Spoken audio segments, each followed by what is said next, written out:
Hey! Hello everybody! We started the stream up to No Good. The No Good says today it's ZVZ, oh boy, and what it is.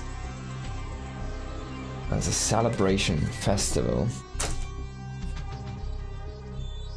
And we will be starting this very, very soon. First... Ooh, gotta get everything set up. Can you see the YouTube chat as well? Have a sip. It's the usual setup time.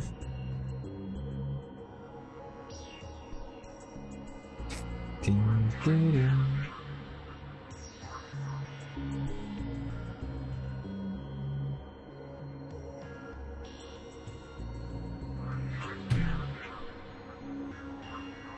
Nice, okay.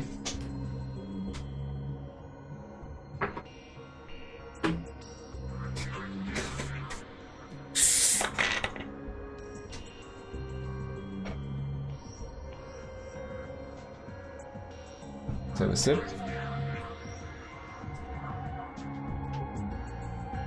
I think I still need to fix this one. Yep, damage, there we go.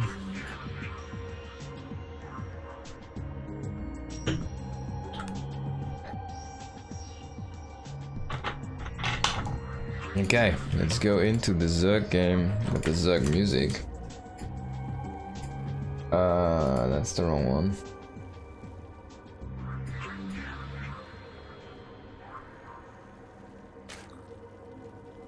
Where is mine? There it is. In the top right of White Rabbit, we have Serral. In the bottom left, it is Reyna. What a ZVZ to start the day here, ladies and gentlemen. This definitely will be a so-called banger, as those people like to describe it. Will enable your lovely production tab so you can follow that ZVZ to your utmost pleasure. And yeah, I guess both are just gonna do the same for now. Let's see how this is gonna play out here. It's a best of 5, so 5 maps, potential upsets. Those two made for amazing ZVZs. Like, they played so many finals against each other. It's been a while, but man, they usually make for amazing matches.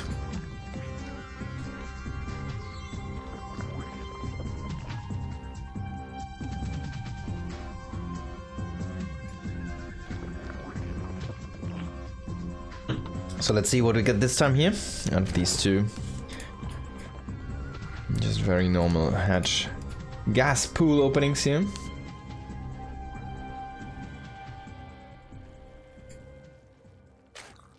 Everything just standard so far.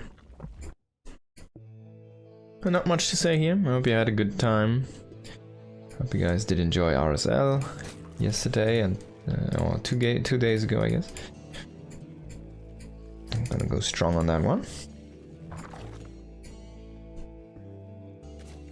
Now, in the past between these two, Reyna usually has been the aggressor and Serral has been the defender. But that's like way back when they literally were hitting each other every single tournament in the grand finals. Or almost every single tournament. And yeah, I mean, they've come a long way since that time. Serral, of course, the undisputed GOAT at this time. At this point, won the last World Championship and oh wait, did he? Yes, he did, right? He did win the last World Championship, and the one before was won by Clem. Serral just has so many great runs, so many great finishes. The only thing he was really missing on his belt is basically like a GSL. He never went there, and that unfortunately might be over, so we don't know. So far both players doing the exact same here. Baneling Nest third base for both, as you can see. Baneling Nest here in the top left, and there's the hatchery in the bottom right for Reyna as well.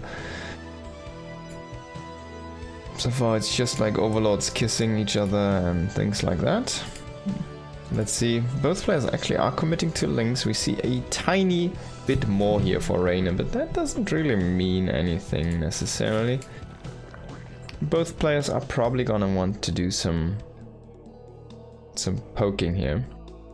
Now, Serral does have a couple more drones, but those are common online here for Reina as well already. And both are showing the links to each other, so there's like everybody knows what's up. And Reina actually makes more links, yeah. Serral the same. So basically, how those two are playing this is they are making the first group of links, about, I don't know, 10 to 16 links, to be aggressive. And once they see their opponent's links move across the map, what they'll do is they make 10 more to defend. They don't pull back the aggressive links, they'll just try to make a few more. Now Reina is making way more links, is trying to go aggressive here. The Bane's not really connecting. 4 Banes left for Serral. Only links here for Reina. Is this gonna work? There's also a group of links trying to counterattack. At the same time, not really any drones falling here. Banelings coming in, don't get the connections. 2 drones do fall. 1 queen gets surrounded. If Reina can't snowball this before the roaches are out, there's actually no roaches in production. There is a big counterattack though, it's only hitting that hatchery which doesn't have any drones on it, so it doesn't really actually impact the income. Oh, but 1 Bane connection sometimes is all you need. Reina, is he fast enough? He gets his own Bane into... Oh, 1 Bane connection! Ow! So many red drones! Can he make it happen? Ah, the last Bane, it doesn't connect, it gets sniped by a roach. We also do see that Reina was able to snipe 7 drones behind this, so... sorry, he lost 7 drones behind this. And all the drones have been evacuated into the main base. I think this is it. Serral holds with 30 drones, only 19 remaining here for Reina, who just simply wasn't able to hold the link counter attack while he was aggressively.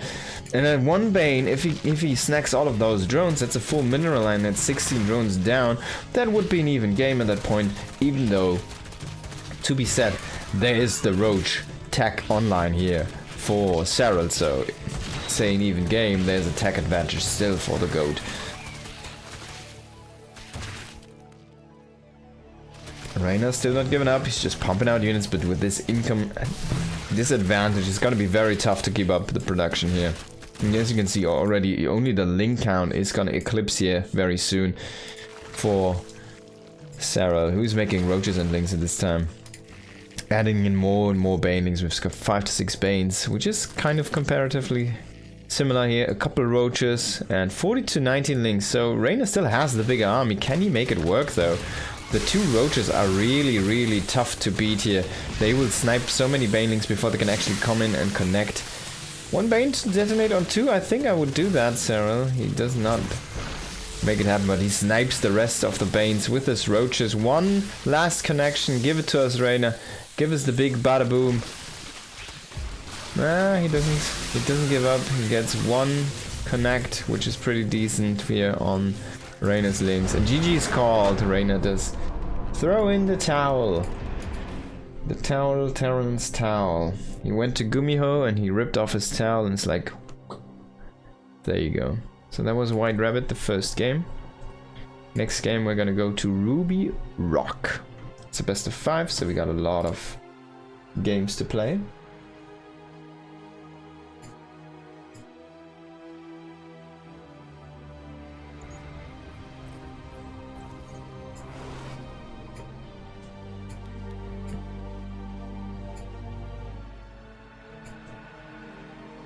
And we set up the score. It is 1-0 for Serralator. In the top left, we've got Reina. In the bottom right, it's Serral, and this is ZVZ, and there's no drone being made for Reina here. There's the pool. 12 pool.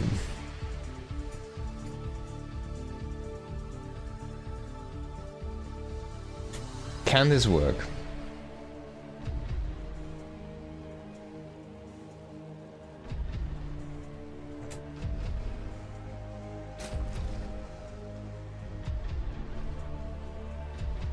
And Serral is gonna expand first here. There could be an opening for this 12 pool to do something, but it is gonna be without any gas, so I assume we will see that drone pull, we will see that spine crawler, offensive maneuver, 3 spines. There's no scouting drone though, so he might just not even do the spine thing. Let's see, it seems like he has all of his drones selected though, so it seems like he wants to do some drone pull arenas. He does not. I mean, he's at 300 right now. Yeah, that's it. So 300, he's gonna make the 3 spines. He leaves 3 drones at home. He brings the rest, so he will be able to make basically 1 set of Zerglings whenever he has the lava. And he brings the rest to attack. Now he's gonna try to avoid the overlords, of course. Not to be seen here. Serral has no idea this is coming yet, and he does not spot the Congo line. Does he see the leftover links? He does indeed see 2 links, so this is a tip-off point already. It's like, oh, you're drone pulling me. And now he sees, of course, the things come in. There's gonna be 3 spines to be added here very soon. I hope he finds a good position for those. Okay, so 1 is back here against the wall.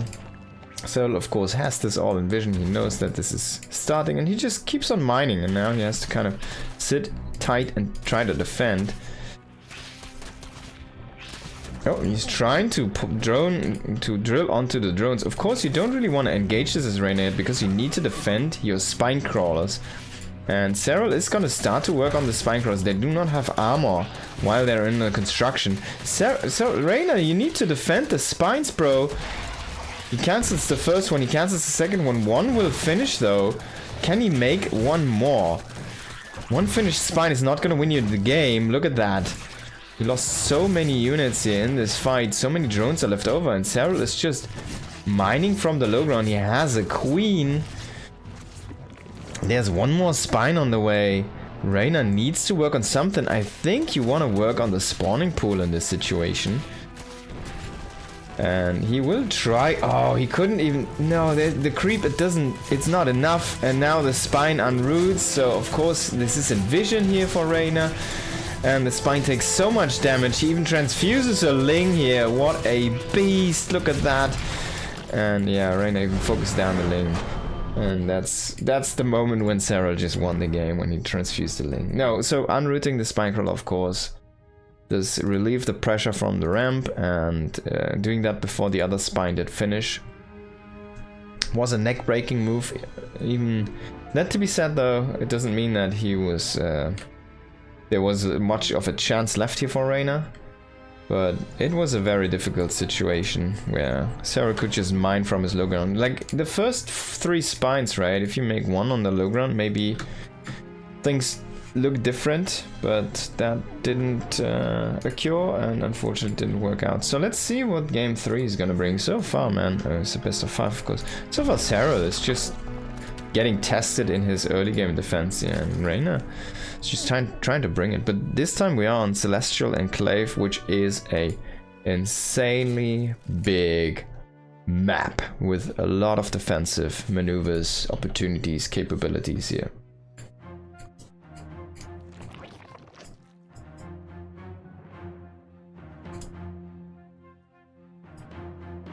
So, yeah.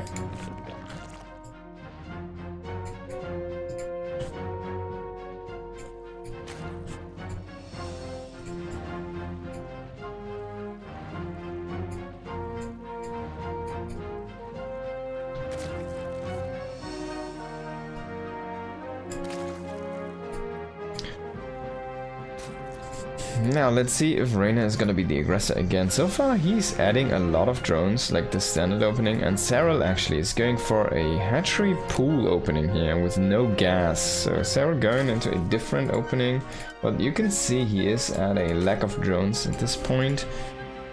He's starting to kind of accumulate his own drone count, but there's already the 3rd hatchery here for Reina. Reina's actually going 3 hatch before pool.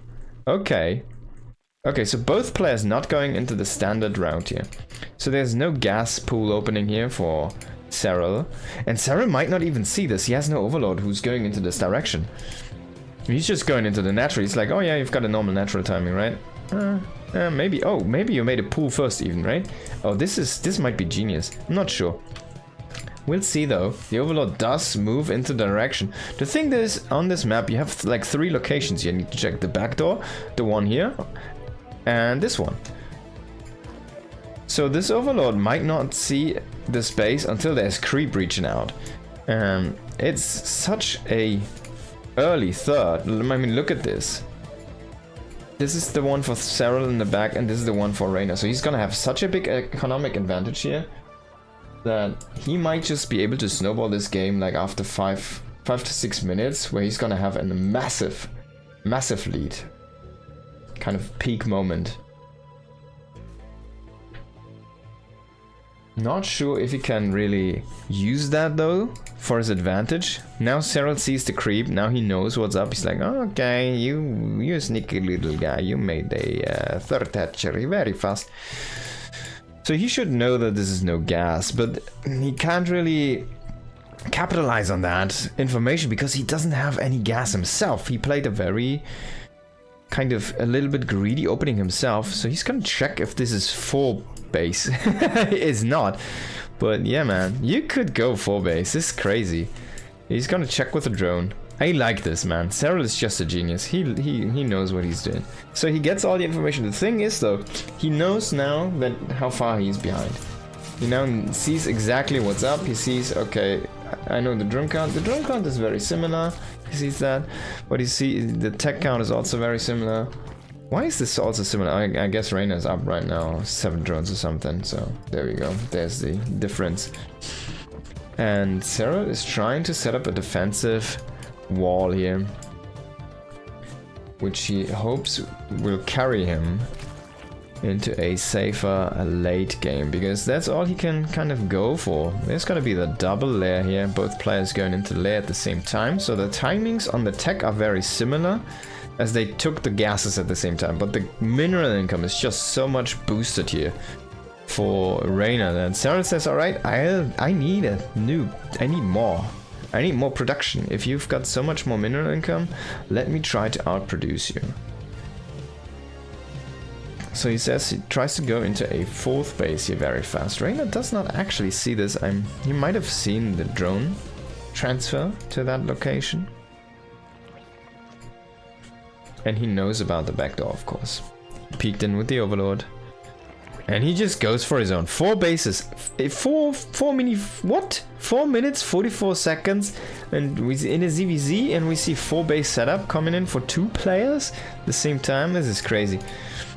Okay, so are we gonna see a Spire? So far it's gonna be Roaches. There's Overlord speed as well for Serral.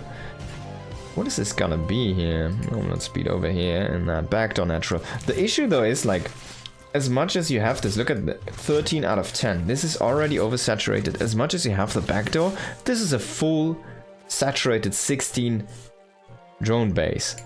So the income advantage actually... there we go.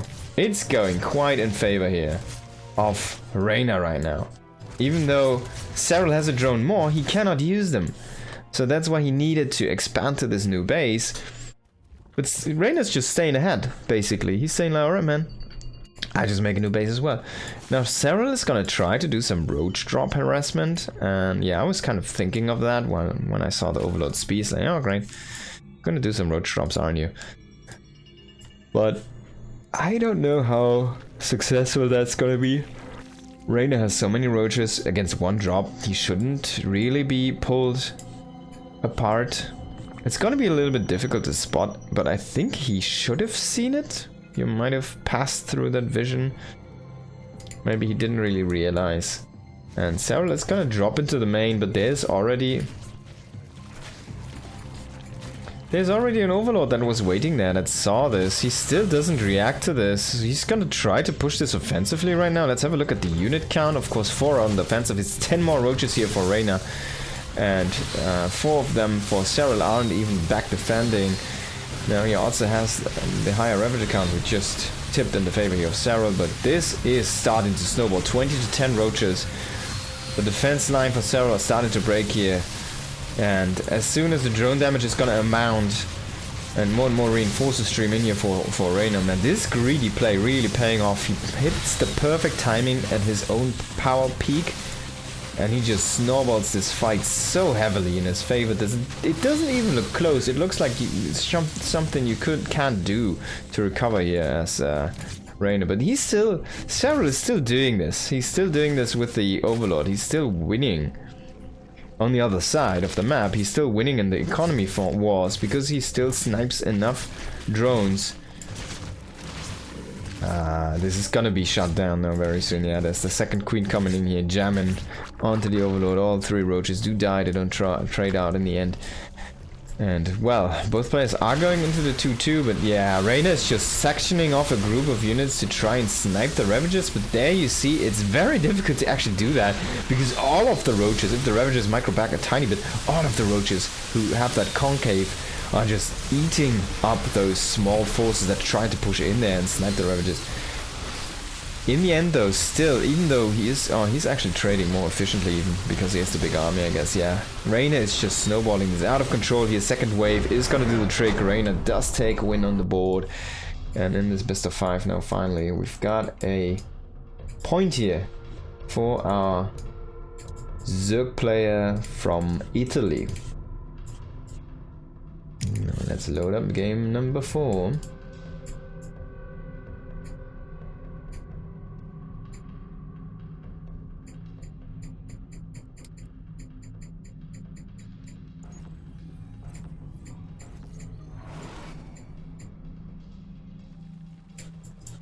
One second, set up the score.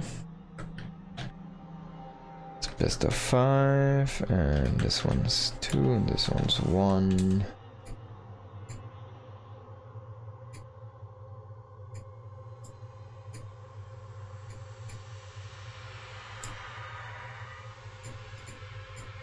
And give me a couple of seconds here.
Alright.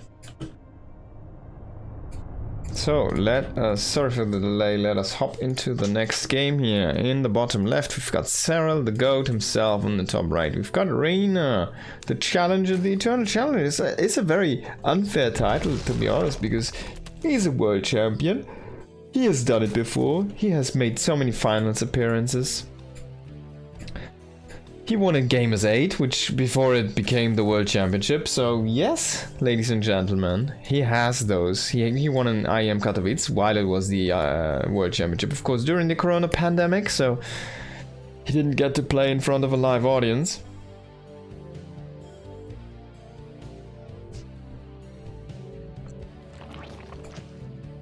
But what a guy. He has done it all, basically. The only thing he also is lacking, he tried though, he tried very hard. He tried to win GSLs, and he just couldn't make it. He couldn't break into that scene inside of Korea. He just couldn't break the wall of GSL. It's a very tough wall to break.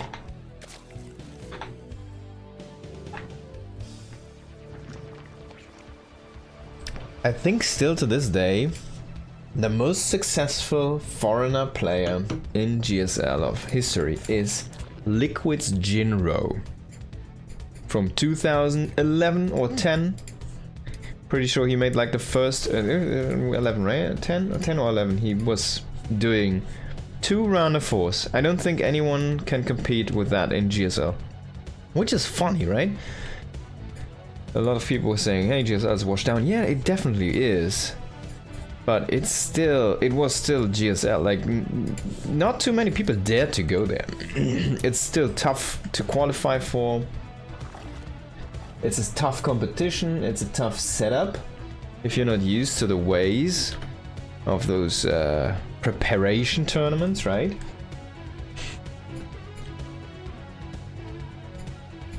So yeah. Okay, we've seen roaches, we've seen lings, we've seen a drone pool. I want to see some Muta games now. Or maybe one at least. Let's hope for one. Reyna used to be one of the Mutalisk experts way back in the day.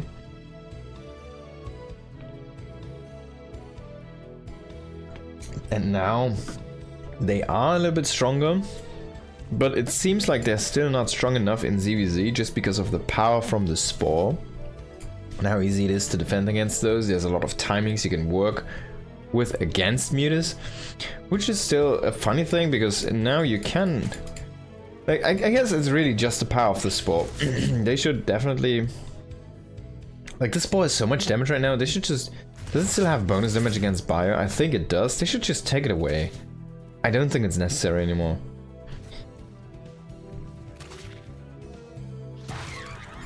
Now there's the Ling from Serral getting eaten up by the Lings from Reyna.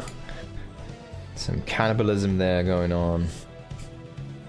Can you make that drone? Yeah, there it is. The Roach Warren on the way here. And the Baneling Nest from Serral. And Serral made a bunch of Lings. How many Lings do we have on the side of... Reyna also made the Lings. He didn't make the Baneling Nest though. So he's trying to commit his gas into the Roach production. But can he get there? That's the question. Now he needs to fend off these Lings. He needs to fight with the Queens. And Serral just gets the Ling in a little bit. Gets a little bit of a scout. He sees the gases. And that's all he wanted to see, kind of. He wanted to see, hey, are you going crazy, Muta Man? At 4 minutes with a lair? Yeah, that's a thing. We've seen lairs being started at 2 minutes 40 seconds. Then going into 2 base Muta setups. Even though he knows that there's the 3rd base, you can still do that. If you skip units or a queen or something like that, you can make those timings work. It's kind of funny how things operate in Zerg Town. Serral just like, alright, you're not going crazy Muta Man on me, so I can just fall back and chill out a little bit, make more drones, make more Banes, make more drones, make more tech, get my own Roach Warren up. I can't really kill you right now because you've got the Roach Warren already, and you're gonna make some roaches out in you. So he skips the Baneling Nest first. Now he's gonna make it though. So this indicates a little bit of an all-in attack. We've only seen units here in the past minute for Reyna. And he just made a handful of roaches here. It's about 9. There we go, look at that. 9 roaches, and rest is gonna be Lings. 20 Lings, reinforcing with 20 more Lings. He wants to make... Ideally he wanted to already have a couple of Lings just sit here to make the Banes, but now the Banes are coming in a little bit late. They are in production though, and the follow-up Links are scouted, of course. So Serral knows what's up, but luckily he already has his own roaches, and he has a lot of them. He didn't really went too crazy on the drone key. He just kind of teched up and made a few drones. Now, is Reyna going into drones himself behind this, or is he trying to fully break this? We do see one big connection here, just the tail end of that. Hitting so many Lings, and this attack does seem like it's ill-fated here. Doesn't really work out for Reyna in the end. He's going back to droning, but he has been working with a deficit for the last minute or so. And this is gonna pay off here very soon, because the trading was also more efficient for Serral. Now, can you come back from a position like this in a ZVZ against the GOAT himself? Well, yeah, certainly. But honestly, it is tough. It's a big it's a very big difference at this point, even though it doesn't seem like that. There's a lot more momentum on the side of Serral here. who's still in the drone lead, who's still in an army lead, who has the same tech, honestly. So there's nothing that is going Reyna's way. And also, the tempo advantage is not there for the Italian Zerg player. It's something he usually thrives on. Maybe he can make it work somehow. He is getting back up in the drone count, but Serral is just kind of making units. And he's keeping the armor lead. He's just making more and more units. He's just making so many roaches right now.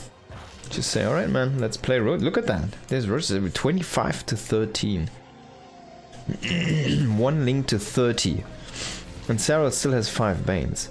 He just decides to sacrifice the last link to scout. Pulls back the overlords, and now he goes back into drones. It's a very interesting approach, but he was sitting at 40 drones. Like, look at this lead. It's not like this 150 in the past like 15 seconds did do anything here for Reyna yet. He's still catching up basically. And you can see that reflected in the army supply, which is starting to catch up, but the army value, the supply, yeah, nice and all. The value is quite a bit larger here for Serral if you look at that. So his army is more powerful. Can we see it here? The army size, look at that. Constantly bigger, grown at the same rate kind of, but constantly bigger here for Serral.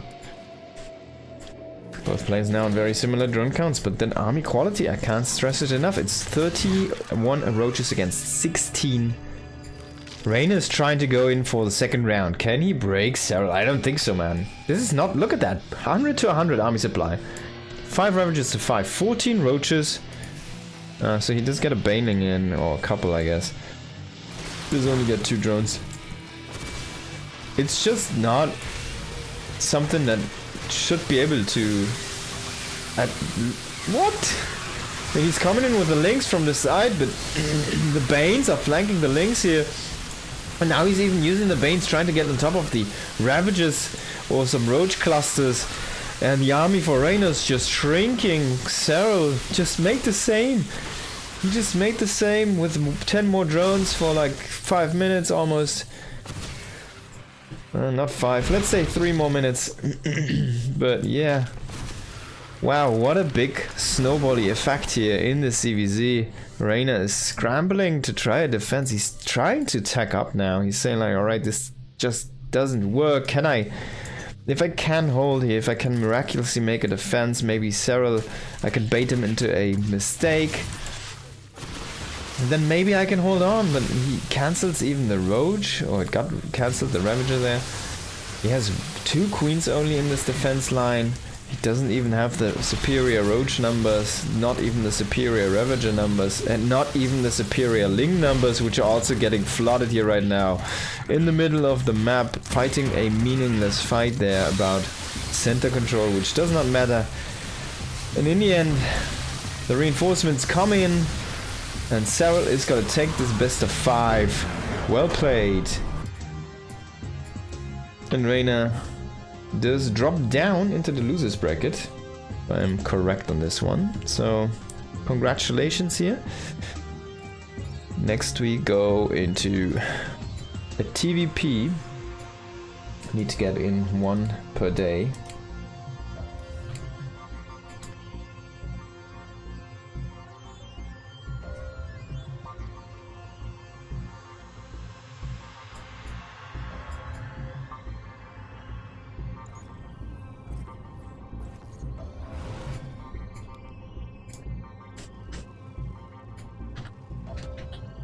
And we'll also run with a best of 5 here.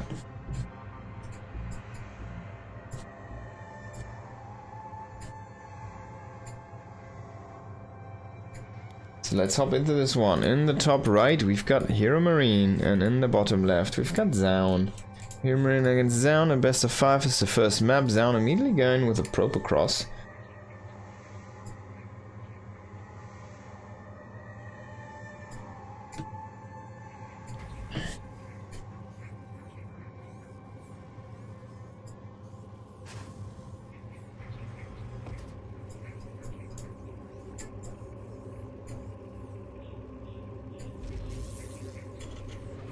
Now let's see what the master of European Terran builds can do against kind of an on-fire person. Like Zaun, he's a very old professional gamer, which is kind of funny. Because he was flying under the radar for a lot of people. And then eventually, with Legacy of the Void, I guess, like a couple years into Legacy of the Void, maybe like 3 years into or something, he started to suddenly peak out of nowhere. He was already, like, this guy used to be on SK Telecom, right? He's pretty old school. He's not, I don't think he started to be professional with the release of StarCraft 2. He came in a little bit later. Oh, he used to be known as Fox. Interesting. So his first team was Prime, and then he got traded to SK Telecom, or he got a contract at SK Telecom, and then he went into like a teamless situation for 4 years. And then he went into AlphaX, and that's where he started really to shine, when he started to peak. They picked him up. I think he started to kind of peak, and then they picked him up. And then he had to go to the military. He was 3 years by AlphaX, and then of course now to On-Site Gaming, which used to be Vitality when he came back from the military. So he started basically on that as it was Vitality, and now it's On-Site Game. But yeah, he's like basically the people you have there. Well, it's Crank, who used to be SK Telecom as well. Then you have Maru, who used to be Prime. And then, of course, Jinier Greenwings. And then you have Ryang, who also used to be SK Telecom. So those guys, they know each other, either from Prime or from SKT days. And yeah, it's kind of crazy. And he just came in there, and he has been performing extremely well, but he's still kind of looking for his major win. I think the biggest tournament he really won, which is really a incredible big one, would be Home Circuit Cup, right? And then after that, I guess he has a couple of very good second finishes, like GSL super tournaments. He did do a couple of second finishes. Now he's poking in here with the Stalker and an Adept. He loves to be aggressive, stuff like this, very small unit sets. And this is like a Gape mechanic. It's like a Gape strategy. He just made the Marines, and he's sitting them outside. He's like, come in, bro. He's literally like, come in, bro. He's gonna strong arm you. This is the funny thing about Gape. He's willing to strong arm a Protoss in a micro battle. He will not back down from that. It's a little bit like how Bjorn likes to play this as well. Now Cyclone is gonna finish off the first Adept here. Stalker is gonna make its way across. Can it get out? The recall is happening, and only shields. Nah, I guess he loses 3 HP, which is still fine. But yeah, and I think he did get a good scout, right? So he saw the starport, and well, he doesn't of course know about the swap on the add-ons and stuff. He knows there's a Cyclone, so he knows there's at least one tech lab.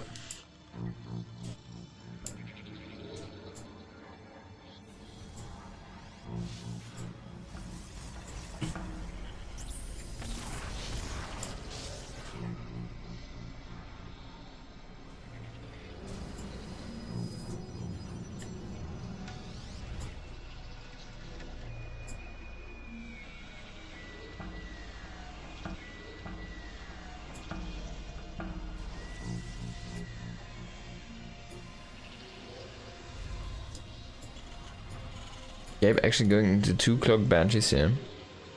I guess if you make Cloak, you want to make 2. But oh, what a lucky break for Zaun. He's gonna fly the Observer right into the Banshee.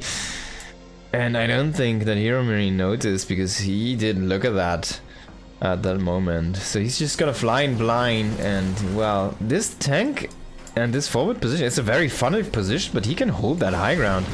Ah, the Banshee just gets shut down immediately here. That's a lot of money down the drain. He hoped to have this with this push. Now Zaun is trying to kill these tanks, and the tank's fighting alone. The blink, it happens. He loses 1 Stalker there, a little bit sloppy on the side, but he snipes 1 tank, which is definitely the bigger value target here. 1 Banshee still going across the map, but this with only 1 tank, it's just not a strong push anymore. Hero Marine, I would have liked him to just sit on this high ground and hold this high ground and try to take a third base from that point on. Now he's getting the Banshee in, but there should be an observer on the way. He gets 2 probes, but this defense, this early game, it's just looking very, very solid for our Protoss player. The thing is though, man, the big Gabe macro machine is on fire. He is up in the work account actually. He kills a couple more, comes in again, kills a couple more here. He loses a tank though, the Raven is gonna get shot as well. Oh, he does get it, but the Stalkers have to commit extremely heavily into the main base now. The workers are gonna come off the line and gonna start to fight here with the Stalkers. The Banshee still killing so many probes. No reaction here to the Banshee. I think the Stalkers have been recalled, so he manages to salvage some of his aggressive force, but in the end, man, this Banshee, 8 kills, that's a lot of probes. He will not be able to find any more Pixie into the main base because I think he can go a little bit more into the corner. No, it's just not. The range is not there. Unfortunately, there's not enough dead airspace apparently to hide the Banshee. No probes in this gas. Needs to get the third gas resaturated here. He is going into Colossi. He wants to use that forge. He doesn't really have the gas. If you look at that, it's only 150 now. He finally resaturates that one. He should start up his +1 very soon. And he wants to throw down a 4th Nexus as well. Look at that. The 3rd command set is done. He has 23 SCVs on this one. He's already rallied over to this position.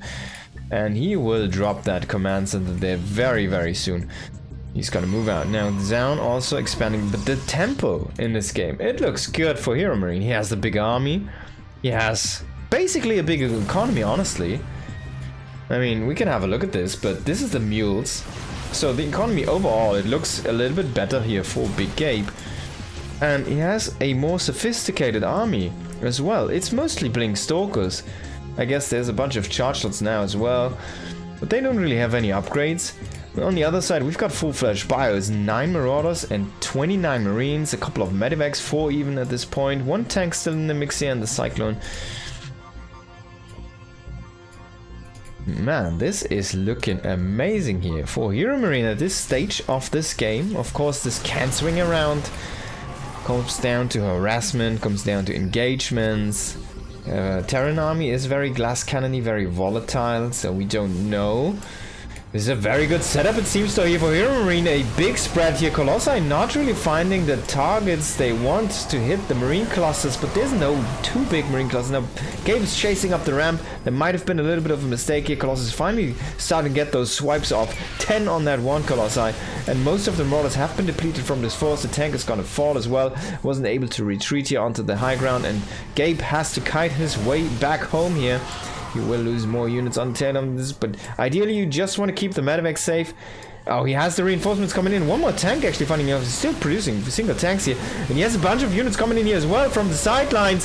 A very big spread here for Hero Marine. He's starting to plow through that gateway army, and only Colossi are remaining. But man, that's some good kiting here from Zaun against his Marines. Now Hero Marine is going to react here by just pulling back the Marines and trying to kite this, trying to force this issue with the Marauders. Zaun is sniping that last Viking. Every unit is being migrated here in this battle. What a fight between these two guys. The Viking does survive, the Colossi does survive. Wow, what a fight, what a battle here. But so far, Hero Marine is trying to push the issue. It doesn't really work, but he is expanding behind this. He is setting up his 4th base. It is a little bit slower though. The economic tempo is going into Zaun's favor here in a very small moment after he does that transfer, and he needs to get some more gas going. I want to see even one more, see the Templar archives, and just throw down a few Archons even, because you see that, I guess, well, we see, he doesn't know. There's a second starport, but there's no Ghost Academy yet. So he doesn't have the Ghost, but he's going into that massive Viking production. He has been producing single file tanks to try and keep up some range advantage, some pressure, some form of turn away or shoo away against these Colossi. But wow, what a good state of the game here for Hero Marine. There's a War Prism though, and the War Prism can turn things around, but the turret ring just completed here for our German Terran player. I always like one more turret kind of here, you know, with the production, so whenever the prism flies in, it's gonna be, well, pretty dead. And Hero Marine is just... Oh, he will take this space. I like it. So he's gonna set up like a very compact quadrant of the map. Oh, the Viking comes in at the perfect moment here. He will not be able to kill the Prism though. It can run away. But that's sometimes all you need. Now he has a Viking on patrol there. He does basically sacrifice 2 supply to keep that safe. And he still has 3 tanks here, so he can set up a very good defensive location. But he has no pressure with this. Now he's setting up a Turtley Terran style here. He's going into the air weapons. He's still committing with it. There's a Ghost Academy, by the way. It was already finished, but he hasn't made a Ghost yet, has he? He needs to get some EMPs going. There's a big attack at the front. At the same time, Zealot's trying to run by here, and they will manage to come in. A few Marines are there, but it's just not enough. He needs to allocate a lot more from his Bioforce here, and this is all orbitals, so a lot of SCVs are gonna fall. At the same time, we do see the big push here trying to do something at that 4th base. Oh, Hero Marine gets pulled out a little bit too much there maybe. Vikings are out of position to try and deal with the Colossi. Tanks though are anchoring this, and they are dealing a lot of damage. Now with everything cleaned up, even like Hero Marine loses 10 SCVs, honestly I think it's a good thing for him, because he was 80 SCVs is a little bit too much. Unless you're 2Y and you make deliberately 17 planetaries which are not looking at, like, which are not in mining locations, which you just do the rest is like tanks and Vikings and ghosts and liberals. I don't know, man, it's crazy competitions. But yeah, Zaun is taking the freedom. He has. It's basically Hero Marine granting him that freedom, but has expanded 2 more times here. This one's still on the horizon, kind of still in the making, and he's getting up more and more gateways, so he will be able to do that power play style where he will be losing a big army and he can just resupply with like 20 to 30 supply in an instant of gateway units. There's only going to be gateway units though. He does not have Storm yet. He's going into Disruptors. And there's another Nexus coming online here, by the way. So he will be going into Disruptor. Still no Storm. I would like to see some Storm with this. And on the other side, it's going to be Liberators. Liberators, of course, extremely powerful against Disruptors. It's very tough to argue here. Tanks are setting up a little bit more forward. Set up, guys. Come on. Come on, set up. But yeah, Zaun is starting to even kind of anchor down some defenses here for his fringe bases. Oh, okay, so he spreads tanks a little bit more, that does reduce their power in one location, of course, but it does keep more locations a little bit safer. And Hero Marine has even 1 Axis orbital right now here in the making. He needs to do something across the map though. Zaun is really starting to realize that Hero Marine's pressure, there hasn't been anything for the last 6 minutes.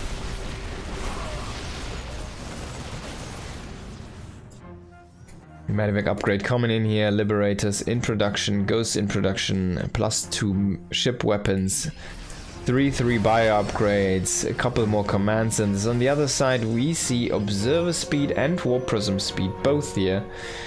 They both look the same to me. They should make one red or yellow, I don't know. Both are blue. It's just different kinds of flowers. They're coming in here with a big attack. Zaun, can he break Hero Marine?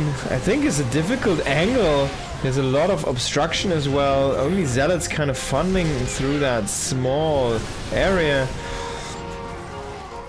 And yeah, he needs to fall back here. Oh, the Ghost should have thrown an EMP there at the last second. Kind of got a little bit too far forward. And now we don't have an EMP here ready, so that's actually a little bit of an issue. One Zealot trying to kill off the tank. He will succeed, I can't believe it. Oh no, the tank was anchoring this position so well here for Hero Marine. Unfortunately, it does get slaughtered. So now we do have that big fight here still raging, and some very good disruption novas, but all of the Colossus have been killed off. And Hero Marine is still pushing this back. The Vikings are kind of dead weight right now here. And he's gonna land those, which I don't hate, I gotta say. But, I mean, it's not the greatest to land Vikings at this stage of the battle. And sometimes it's just better to Try to utilize them offensively, just fly them around the map. And do the thing, you know, kill the probes. Oh, the tanks are trying to shoot those disruptors, but they get ganked on by the zealots. Not enough bio to anchor the tanks. The Viking gets killed by a disruptor. Now I've seen it all. Man, and as soon as the AoE runs out, the bio just comes back shooting from the high ground. Even Hero Marine, man. He looks still so solid. His army is just a little bit too powerful. We should see more and more Liberators coming here very soon. Can't seem to find the first Libs. Have probably been already killed off, but even a couple of SCVs here. Oh, that Disruptor Nova is gonna kill a few units, but not too many. And now we do see the Liberators coming back here, ready to deliver the freedom for the Terran world. And the Protoss have to fall back here, unless they want to get blown up by laser weapons. Well, he does leave this ramp open though, so he needs to kind of reposition here. The Liberators are targeted down by the Stalkers. He's doing a good job doing that, but in the end, missing one Liberator there, eating a little bit more damage than he should have. Gabe is a little bit too free with the Libs, I guess, but oh! Man, +3 Zealots. Now the flank comes in here. The bio is getting killed off. Oh, he killed so many Zealots. Oh my god, he killed so many Zealots. Oh, bro. That might have been better for Hero Marine, that disruption shot, than for himself. That was so much friendly fire. Does it show up? Let's see. Zaun killed 10 of his Zealots with friendly fire there. Oh, that's a lot. That's a lot.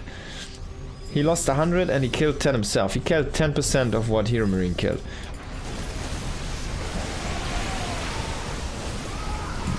Liberators are still trying to get up a count, but we do see that Hero Marine is actually starved for minerals, so he's kind of running into marine production. He needs to utilize some of his energy, drop some mules there. He has a lot of orbitals, actually. He has a lot of orbitals. He's going into View Ghost, a lot of marine power to, of course, fight off the Zealots here, but man, sometimes the disruption is all you need. There's nothing that shoots at air right now here. This is all anti-ground. And there's the Stalker warp in. Now we do see the Liberators, but the Liberators, you can't leave them alone. The Stalkers are gonna blink in. They're gonna swipe down the first one. They swipe down the second one. And as soon, like, as much as you wanna kill off these Zealots, you kind of need to deal with this Stalker force first here. These disruptors. Because you keep on losing the Liberators. Another good Nova here. Another good Nova. Oh, that one does actually whiff, and this one doesn't hit as well. Needs to lift the command center. He has so many orbitals, but you don't want to lose them. Not at this stage. You don't want to lose anything that's unnecessary at this stage. Ghosts come in to clean house here. They will finish off these Zealots. One is still sitting over there, but Zaun just does not let foot off the gas. He has 16 gateways. That's 32 supply that he can warp in at any point. Oh, another big disruption over here. A lot of bio just got killed off there. And Hero Marine is gonna GG here. He was so close to stabilize like for 5 minutes in a row, but he just couldn't do it. And Zaun runs away with the first map there. Just a little bit too much tempo. A little bit too much tempo. Pretty good game, I have to say, by both players. I was really impressed here. Gabe, of course, is one of the strongest players in the world. It's so funny how this works. But he's one of the toughest opponents to beat. He's a little bit like a Cure sometimes. Alright, in the top right of Tourmaline we've got Hero Marine. In the bottom left we've got Zaun. Zaun, of course, right now is playing for... I think at this point he was still playing for Vitality. Now he's playing for Onsite Gaming, which is a Korean team at this point.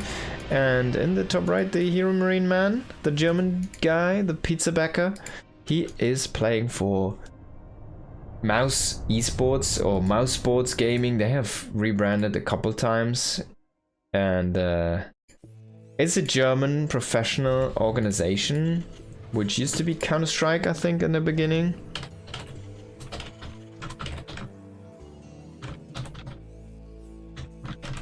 And they picked up Hero Marine. Oh god, it's gonna be a proxy in. It's gonna be the Max Packs. Like, they picked up Hero Marine in 2011. Oh shite. Like, crazy.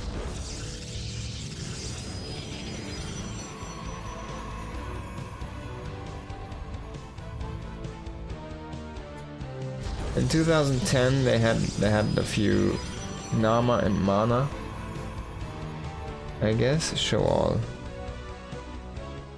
Who was on their roster? So they had a lot of players actually. And they have kept Hero Marine on their payroll. This is 3 gates? What the F, man? Zaun going full crazy. This is a double gas opening here for Hero Marine though. He's going into that early factory. If he sniffs that anything's up, he's gonna go into that Reaper. If you could find the proxy, it's basically a free defense. Like you just make a Cyclone, a tank, and then you're good. You expand to your own high ground. Oh yeah, Mana was on Team Mouse, huh? Crazy. He went to Team Liquid after that. He was 2 years on Mouse Sports. White Rock. Vortex, Thorzane, they had a lot of good players, wow. Starbuck. Paranoid even. Brood War Legend, 8 Pro. Adir was on Mouse Sports for a year. Now Reaper coming in here is gonna even find a probe here if you're not careful as Zaun, but Zaun is not gonna be broken. And now Hero Marine sees the double Stalker. He's already expanded to his high ground. This is already like the dream. The only unit he wasn't really like needing was the Widowmine, but actually it's better than I'm expecting it right now because it does fully cover the ramp and it will get a definite kill on one unit unless you have an Adept. And that means the time is on the side of Hero Marine, and there you go. He's not even using the Shade, so he will just sacrifice the Adept to try to snowball this as fast as he can. But once this bunker's up, oh, he's not producing anything from the factory. He needs to start any unit there from the factory as soon as possible here. He's sacrificing the Marines right now to get... he loads the SCVs into the bunker. But now the bunker's there, and he says like, I don't even need a factory unit. The Widowmine was good enough. I'm gonna make Banshees with Cloak because you don't have any detection. Oh boy. It is very obvious though. Like, if you go up this ramp again, even once, as Zaun, you will know this, but man, he doesn't seem to, like, there's the bunker, so there's no reason to go up there. This might be genius. Oh, this might be the neck-breaking Banshee. Like, it's been a while since I've seen Banshees win a game. But this could be one of those moments, yeah. He doesn't even need to take his low ground base. This is so perfect here right now for Hero Marine. And he can, but he can. If he can push down, take his low ground. He doesn't, of course, know that the transition is coming here into Blink for Zaun. But Zaun is gonna move in, and he will see the starboard, but he doesn't know about the add-on. But he immediately throws down a Robo here, so he will try to chrono boost out that Observer. But this Banshee might just be a little bit too fast. Bunker being salvaged, gonna add a second barracks, so we will see that 2-1-1 here. And Hero Marine might just commit with a worker pull or something after this. There's still a good worker count here for... Oh, we found the proxy even. That's a lot of production, actually. He is down in the worker count, but yeah, look at that. Oh, there's... The Robo isn't even finished yet, and the Banshee just comes in. There's no shield battery. I can't believe the Zaun playing is so risky. Oh boy, and now he has to run to his natural where there is a shield battery. But man, like Hero Marine, he doesn't care, he just shoots down what's there. He tried to kill that pylon, which didn't work out. There's a probe even sitting there actually. Oh, he's back into the main. Zaun is just going back into the main with the probes. He's like, oh man, okay. Doesn't matter. 8 probes have been fallen though. And there's of course no observer at the front, so this Banshee actually can turn invisible at any point. The tanks of the Banshee, what year is this? 2010? Pushing back Stalker armies here. Now Hero Marine did lose a lot of bio units, but he could chase down these guys with the Banshee. He still has this other Banshee. It's out of energy though, unfortunately. And Hero Marine wants to be a little bit careful. He doesn't want to lose this guy, so he just brings it back. keeps it cloaked, brings it back. And of course the pace of the Banshee is not fast enough without speed upgrade here to run down Stalkers. Oh, this is funny. Oh, it does run away. Flies through the burning carcass. This is so funny, man. Hero Marine is setting up a trap. He's setting up a trap right now. This is so funny. He's like, you want to repower this, don't you? And there's the SCV pull. Anticipated SCV. This is a very small one though. And Hero Marine is in the lead right now. In the worker lead. Oh, Zaun doesn't even see this. Now he sees the SCVs, he sees the reinforcements. But yeah, Hero Marine is gonna get jumped on that tank. So you lose one tank, but he just goes and says like, alright man. You can try to fight with these Stalkers. I know 2 of your gates are not working right now. So I can probably just overpower you. He needs to cloak these Banshees. And the SCVs are here mostly for repairs right now. It's a funny prospect, but this is just working out. The Stalkers are coming home though. He needs to be careful. Once these tanks getting flanked here, oh, they're even unsieging. One of them is unsieging. He's trying to make that bunker. He has 3 Banshees with such a powerful force. And the reinforcements are hitting these Stalkers. There's no detection with this, so the Banshees actually having free reign here. Blinking is happening. He's trying to clean out the tanks. And he does do, but he does lose most of his Stalkers. A few Zealots are dealing with the Marines. But who's there to kill 4 Banshees?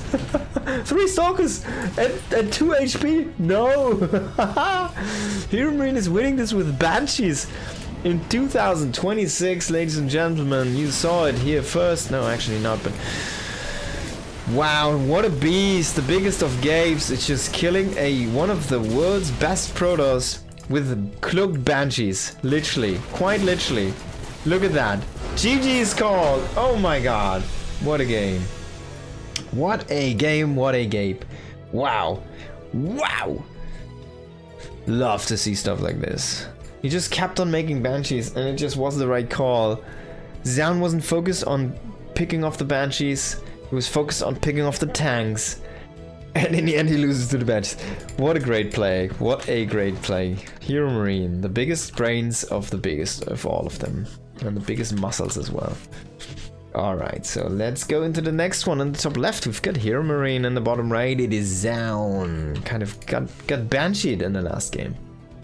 What's he gonna do in this one?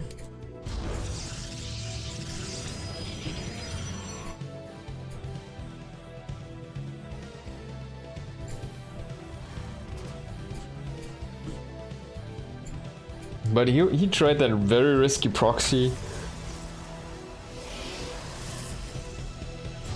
It in the end didn't work out. He did make some progress, but he didn't kill enough workers. Like, he wasn't a good worker lead there for a little bit, but then the Banshee just retook that lead basically. Just came in back and just threw a wrench there in the spanner here into the gear for Hero Marine.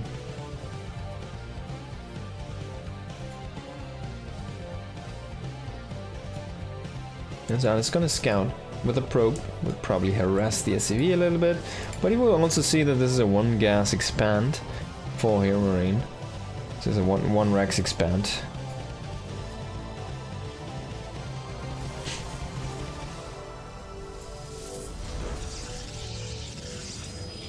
And these always mean that there's opportunities for adept harassment. And Zaun is someone who really likes this adept harassment, so definitely something you need to be on the lookout here as Hero Marine.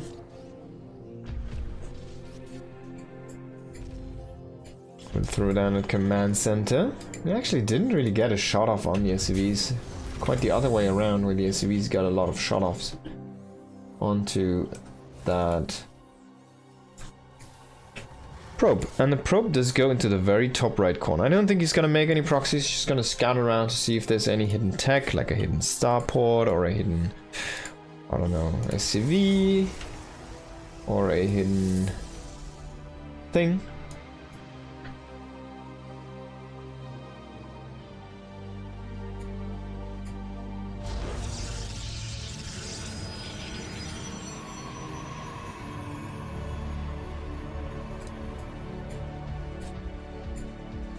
Reaper is trying to find some intel here, but he doesn't get it, and there is a Stargate coming on for Zaun. So a little bit of a wild card game here. Oh, excuse me. And yeah, definitely a funny thing to see. It's something off-brand. It's something you need to throw in the best of 5. I like it. These guys are really playing it serious here. Not just the map, not just the player, but they'll throw in curveballs, and that's something you need to do, because sometimes you just have your opponents. Like, if you always play meta, well, you can cut corners, right? That's how things work.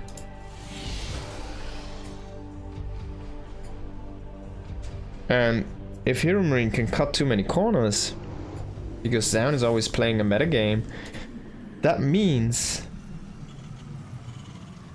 that Hero Marine can get a lead, right? An unforced error. And forced error by yourself, basically. Because you can be greedy against certain strategies. Now this is gonna be the Phoenix Colossi style. As I say, Stargate, it's gonna be still very much that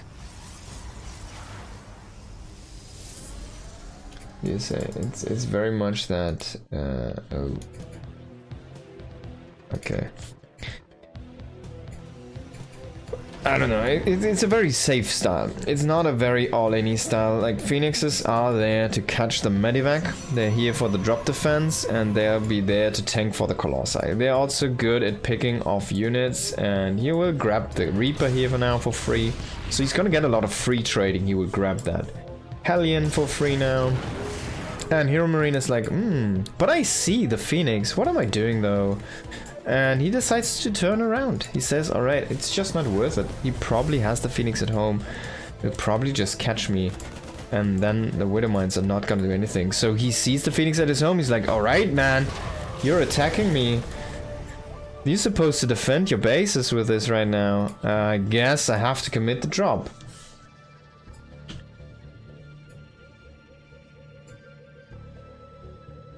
So he will come in with that Widowmine drop. It's not seen yet, so the Phoenix are still on the offensive here.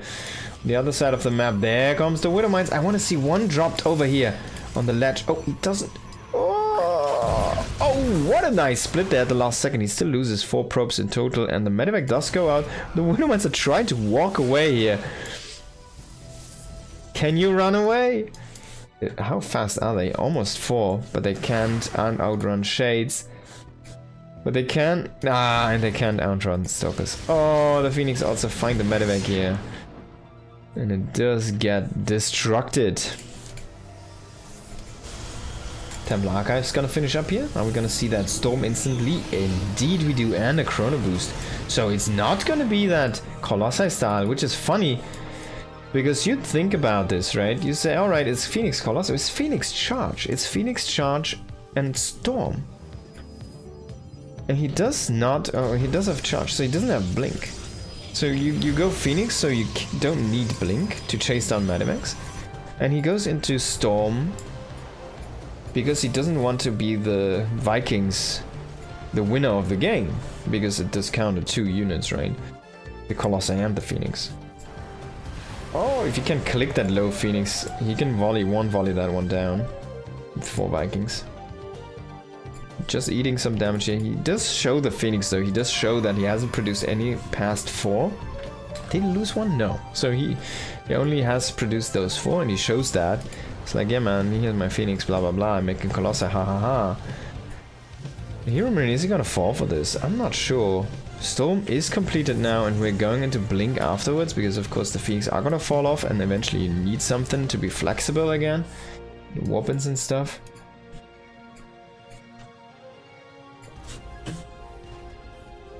So let's see what he can do with that.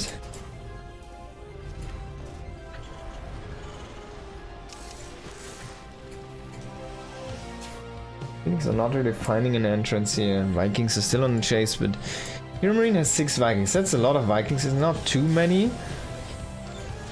But they're also not doing him a favor, and we see a double forge style here coming online for Zaun to try and catch up in the upgrades. +1 is already complete for Hero Marine. Hero Marine does establish his front third base here, so that means his other bases are going to be easier to take. I hope he makes a couple tanks to kind of sit in these locations.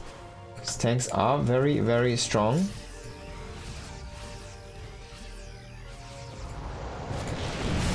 There's a fake Phoenix. That's kind of funny. I want to see this just run away and not... Oh, okay, it gets depleted, unfortunately. There's an Observer, there's a Zealot.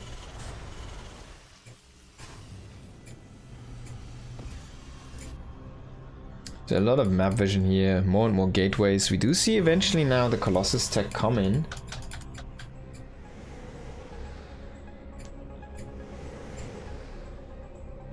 But it is very much delayed, and that kind of gateway army is just enabling Zaun to be a little more flexible and take those 5 bases. Hero Marine is super defensive. Those Phoenix just more than anything just kept him back at home. But I think it's about time. We should see a pretty good Bioforce. He's actually not that confident, and he does scan the natural. He sees the Colossus tech coming online now, which is a big tell. He sees a Templar and he's like, oh, you went High Templar, didn't you? You went Storm. You didn't go Colossi. So what's he gonna do now? He does set up his 4th base, but he doesn't really have any map vision at all. He doesn't know about this base. He doesn't know about this base. So he doesn't actually know the current state of the game. We are gonna see 14 gateways here in a moment as well. And Zaun is... Oh, he just picks them up and then kills them with the Zealots. That's so cool. I love to see stuff like this from time to time. It's just very clever. Hero Marine is starting to push out here, but then immediately turning around is just gonna snag that Observer. Base finishing up here for Zaun, warps in more and more Zealots as well, and he's starting to max out here very soon. Hero Marine still has the big army, but that's about to fall off very soon as well, and he just decides, okay, I couldn't really do much to you, but you couldn't really do much to me as well, so I'll just make more command centers and we just play a long game. He sets up a base for over here. He's gonna float this now. This is only a command center, an orbital, but it does have a bunker with a very nice... This is the anti-Zealot place. The Zealots will charge in from here, the Widowmine will splash on top of the Zealots as well, and they will like stack up in this area. Oh, nice Widowmine shot here, nice EMP as well, but very good Storm. It's gonna kill 4 Widowmines before, 2 of them before they can shoot. And this planetary is not done yet. The Vikings are not really doing anything, so honestly, he's gonna land the Vikings, but he will lose the command center, and Zaun is just gonna pull back after this. He has so many Zealots here. We need more and more Widowmines to deal with those. More AoE, more splash here from the Terrans. Some Liberators are gonna be the answer for now. They don't have any upgrades though. +1 weapons is gonna finish very soon. Oh, the Storm on the sniping ghosts there. Very painful. Interrupt all of these snipes. Of course, Storm has a bigger range now. That means a radius. That means that those snipes are actually very punishable. And there's the additional command center coming in here for Gabe. Can he get that landed? Can he get that going? Can he get that planetary up? Can he get that position that he needs? 12 more Zealots warping in, but there's no War Prism with this army right now. This is the most forward pylon that Zaun has here on the front lines right now. He has 1 more base established down here, but not saturated up. Doesn't really have his probes distributed to that point now. He's gonna transfer some of them from the natural base, which was of course mined out already.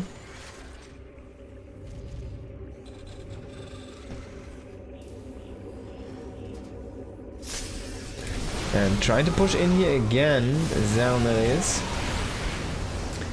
Can he make something work? Doesn't really find a good entry point here, and Liberators are already there to anchor down this defense point. I want to see, yeah, Liberators over here is what I wanted to say, but Hero Marine, of course, already ahead of me. Now you're gonna mine this out as Zaun. Is this an option? The funny thing is, like this base as Hero Marine, you can leave that for later. You just go into the right corner, take these 2 bases, and then eventually you'll go down there.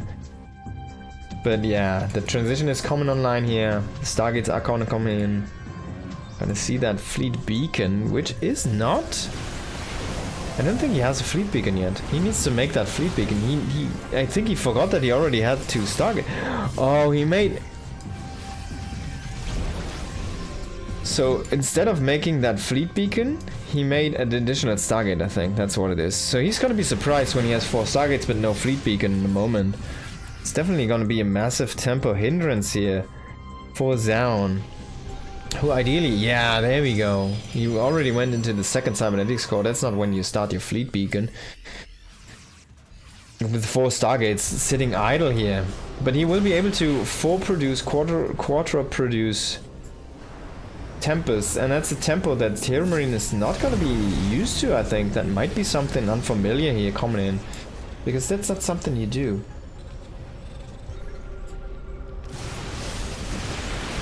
That's not something you do.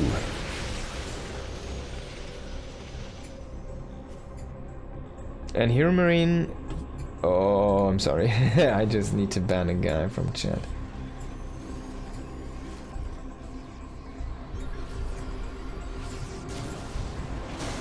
Okay.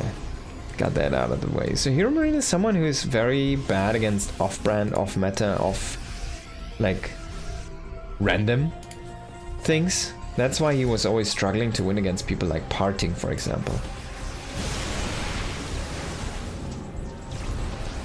Or like a Hero. He simply can't win against Hero because Hero is just playing too random. Like it just doesn't make any sense. Hero Marine is a very calculated person. And he's not only calculating his own stuff, he's calculating what his opponent is doing and what he has and what he can do. And what makes sense, right? And I can say that this 4 Stargate style, it just doesn't make any sense. So once we see that go into production, and actually 4 Tempests at a time to show up, he's making 1 right now. He should sacrifice a few probes and maybe. He's gonna run in a few zealots, but he will find that unbreakable wall. Hero Marine here and the right as well. Very difficult spots to engage into. He has a lot of liberators, he has a lot of bio units. He's trying to chase the disruptor there. He's actually chasing a little bit more than I thought he would be. And he is starting to build up a bank himself. There's a Warp Prism trying to go in. It has speed. It will still get killed off, but 2 zealots do drop out. 2 SCVs are not going to be enough here. 1 Marauder did pop. He's going to run up, and 1 turret will get killed off. Do the SCVs actually repair this one? Oh, the liberators are going to clean house. Yeah, 1 zealot is going to survive. Oh, I love it. He doesn't repair this one, but he makes 3 more. He's like, I'm going to give you that 1 kill. But I'm not going to give you the position. I'm not going to let you open this up. Oh, Liberators running into that Stalker force. Luckily there was no Archon splashing over those. So in the end, Hero Marine still kind of only getting away with a bruised eye there. Mothership on the way. And things are starting to go very well here for our Protoss player. He's looking very strong in the air upgrade department. He's double chrono boosting these. And going to 2-2, like 3-3 Tempest is not something you see every day. It's actually a very powerful moment here for the Protoss, and he will go into the Tectonics Destabilizers. Tectonic Destabilizers. But in the meantime, he just doesn't stop pushing. He has 7k, 3k. He has been trading a little bit worse, but not that much. So yeah. And where's the SCVs dying? There they are! Oh, Hero Marine is gonna find this. He's gonna find this. He sees this upgrading. He sees the mothership warp in. He's mining this! The Prism does run in, but Viking... Oh, the backdoor turrets. He's mining this. He's bringing home minerals. He's bringing home minerals. Oh no! Can 1 SCV make it through? No, all of them have been destroyed. but he deleted effectively some minarets from his opponent. It's a very good play, and now he's running in on the left with the bio units. He's gonna kill off one base most likely here. This is mostly a Tempest army, and they versus ground is not too much. And Hero Marine has sacrificed a few of his SCVs now to get a bigger army, and it's paying off right now in dividends. He's 140 army supply to 88. Kind of catching Zaun mid-transition, who doesn't really want to warp in a lot more units, but he will lose a base on the left side for that. Disruptor's trying to come in to kill off the spy units. Maybe just a bad rally. He will still get a very good connection there. 15 kills on one of those guys. But in the end, all of those will get traded out. And Hero Marine is going into that Viking production. He has the +3 on the weapons, and he has the +1 armor, which is actually decent upgrades. And yeah, +3 is about to finish up, so he already has +2 armor queued up. So 3-2 definitely is something you can fight against 3-3. You're not gonna be that bad behind. And actually right now, Hero Marine is in a 2-1, or 2-1 against 2 deficit there. So 1 deficit on the armor. But his +3 weapons will be finished faster than Zaun. So he will be up in upgrade, or at least even, I guess. Up in the damage, down in the armor for a bit. Until that 3-3 is probably going to be comparative to his +2 armor. So he's going to be decent in the upgrades here against Zaun for in that air war, actually. So that's a little bit of a surprise. A nice EMP there on the Nexus. No recall to this one, bro. You need to defend with what you can warp in here. But this is a lot of ghosts. They just cloak up. No detection here. A wall of cloaked ghosts there. Kind of preventing the Zealots from connecting. And in the same time, big engage here on the top, but not enough. Oh my god, he just can't get out of that time warp. Wow, he runs through his own storms. He kills High Templars with his own storm. Look at that, 2 High Templar do fall to the storm. The rest are out of energy. The air units are getting killed off. Another storm here to kill off the Marauders. Hero Marine punching through on every side right now. Zaun just falling apart with his 10k bank.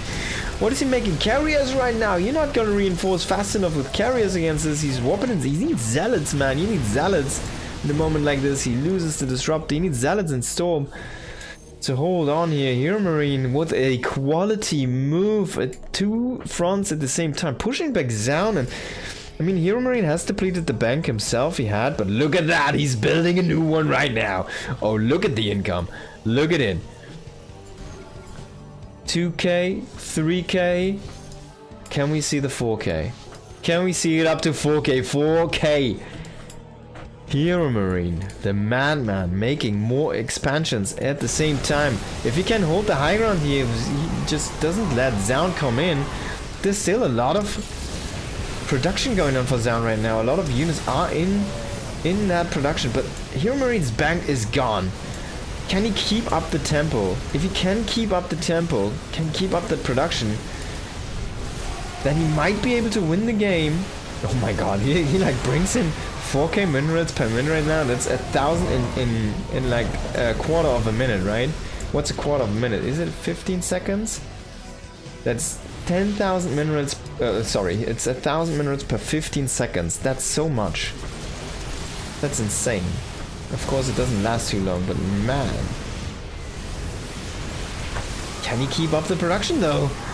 More and more carriers are accumulating. Maybe you want to utilize those Liberators even to fight the Interceptors, but most Interceptors have been killed off. And I guess the Liberator siege up was the smarter move here, but in the end, Hero Marine is getting pushed back. A lot of his units also are in production right now. He needs to kind of force this army back. He needs to realize that these carriers are mostly out of interceptors. There's only like single interceptors coming in. Even the turrets killing carriers right now. Zaun a little bit too aggressive here for his own good. He has depleted all of his bank. Look at the trading. It's insane. 28k against 45,000 here. Hero Marine. Hero Marine. Is he gonna take the lead in his best of 5 here? He looks like he's about to have it. He snipes the Disruptor, trying to come in for a flank. Archons are beefing, but just not enough. So many ghosts still here. Not enough energy. He still has an EMP if he wants to use one though. The air army that is about to die. And Hero Marine is overpowering his opponent with a splitter on the head. Wow, what a game from Gabe. Oh my god, this is like a moment where you're playing as the Protoss and you're looking at your bank and you're looking at your position and you're looking at the tempo of the game, the state of the game. Oh, you've got the opponent in the corner. Hey, I'm the big Zaun, I'm the big Protoss player. I've got you cornered, man. You cannot come out. I can take the map. I can make 4 Stargates. I can make double upgrades on air. And I can transition whenever I want to. And then Hero Marine says, no, bro. Now is the time where I kick in. And now I kick in both of your backdoors at the same time. I'll throw in the big one into your black hole and then we'll start grabbing your like frickin' everything just went down south. He just pulled out the frickin' bank out of Zaun's ass. What a crazy game. What a crazy game. And this is the moment as Zaun where you're like, can I actually beat this guy in a late game? Like, that was such a brilliant moment for Hero Marine, and he struck exactly when he needed to. And as Zaun, you have to wonder now, like, can you beat this man? You had everything. He had the 10k bank, which Hero Marine didn't have, by the way. He had a bank, but not 10k. He had the Tempest transition on 4 Stargates. He had the double upgrades on air going. It's like the dream. He had all forms of AoE. He had Colossi, he had Storm, he had Disruptors. He had everything. He had speed prisms. Like, he had everything. He might have been missing shield upgrades. Like, is that the one thing you necessarily need? Can you beat Hero Marine in a late game? You have to wonder as Zaun, right? At this stage. It's a very valid question, and Hero Marine made him think that, and that's a very powerful moment to have as Hero Marine. I gotta say, man, I'm so proud of Big Gabe. What a game to play, and what a man to beat as well. Like, Zaun's PVT has been stellar. It's been very, very powerful. Man, Gabe just showing it off against Zaun there. That was so cool.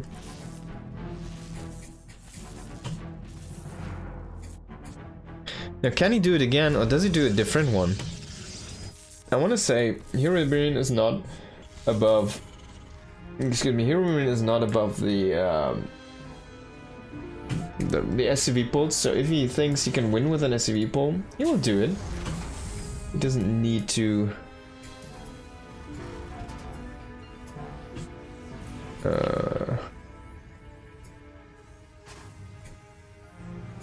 Yeah, like he doesn't feel like he needs to play that long game if he doesn't need to.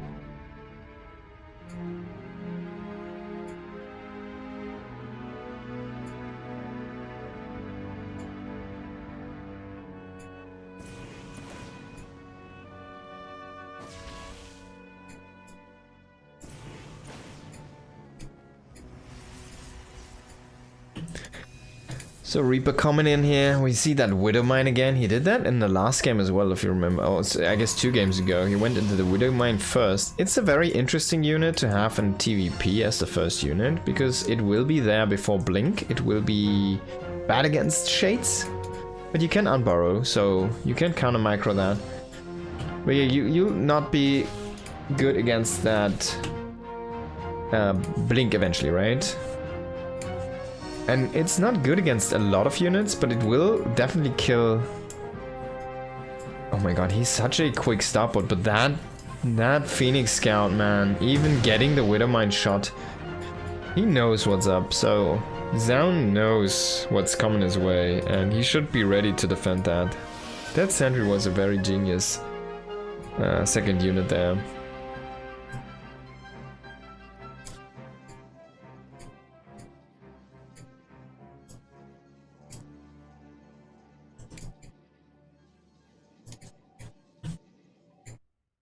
So Gabe is gonna try to do that Widowmine drop here. Fly across the map.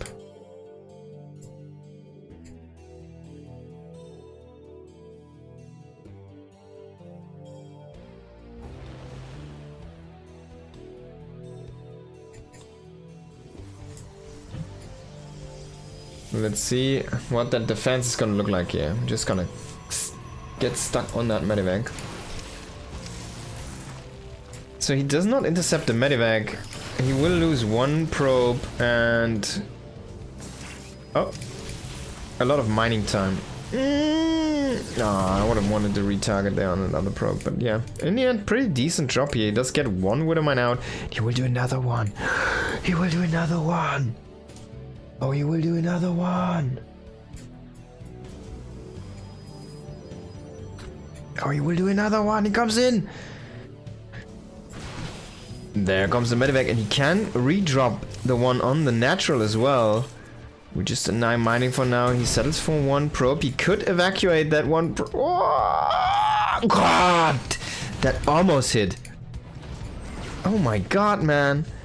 Zaun against his early defense is just not looking good, but he has aggressive force here across the map. And of course, if you produce 4 Widowmines, guess what? You don't have tanks. Oh my God, that Stalker lives with 2 HP. That's one shot from Marine. There's nothing at home right now. The Reaper comes back, tries to assassinate the Stalker. He does get the Stalker. Oh my God, both players are just not... they're not giving anything to each other. It's insane. Wow.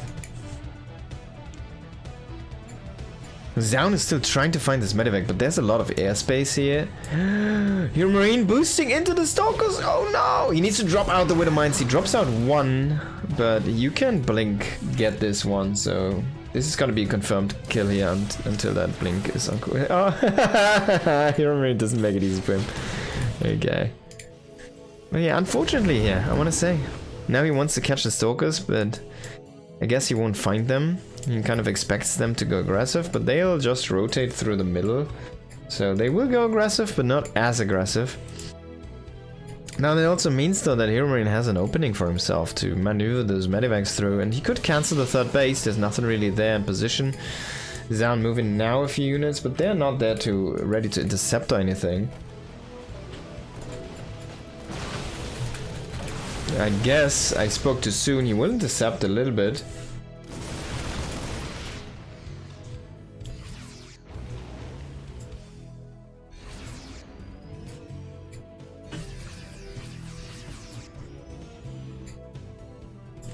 And that's enough. Storm is on the way here. Charge is on the way. Storm is getting chrono. Charge not. And Hero Marine, he does have +1 in combat shields coming in. Combat shields feel like a little bit slow right now. There's no... oh, he went for concussive first. Okay, that's a little bit uncommon. And he does have the double... okay, I guess he just was a little bit slow on that. Combat shields for some reason. But it will be there. He does have Stim, he doesn't have it now though, and this is the time where he wants to fight already, so that's a little bit painful. There's Storm already done, no combat shields. Marines are gonna splatter very fast in that Storm. Don't mistake this army for a very healthy one here from Hero Marine. He still does plow through, kind of, through these, but in the end, the reinforcing Zealots are gonna be enough here. The Force is back. And as Hero Marine, you need to be a little bit careful because these medevacs also are very low. He needs to reproduce more Marines here. He doesn't really have the firepower that he needs. Oops.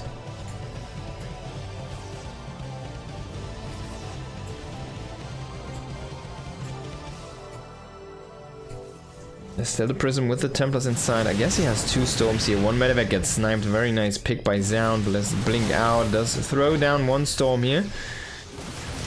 And there's the other one. He loses a Templar though before he can Storm. He does have the Storm, but he doesn't utilize it.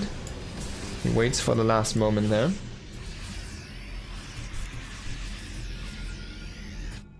Hero Marine is reinforcing with 1 more units. He does have the third base. He's still posturing very aggressive here, but 1 more Storm could do the trick here for our Protoss player. Maybe even just the Zealots are enough, but there's gonna be the Widowmine trap.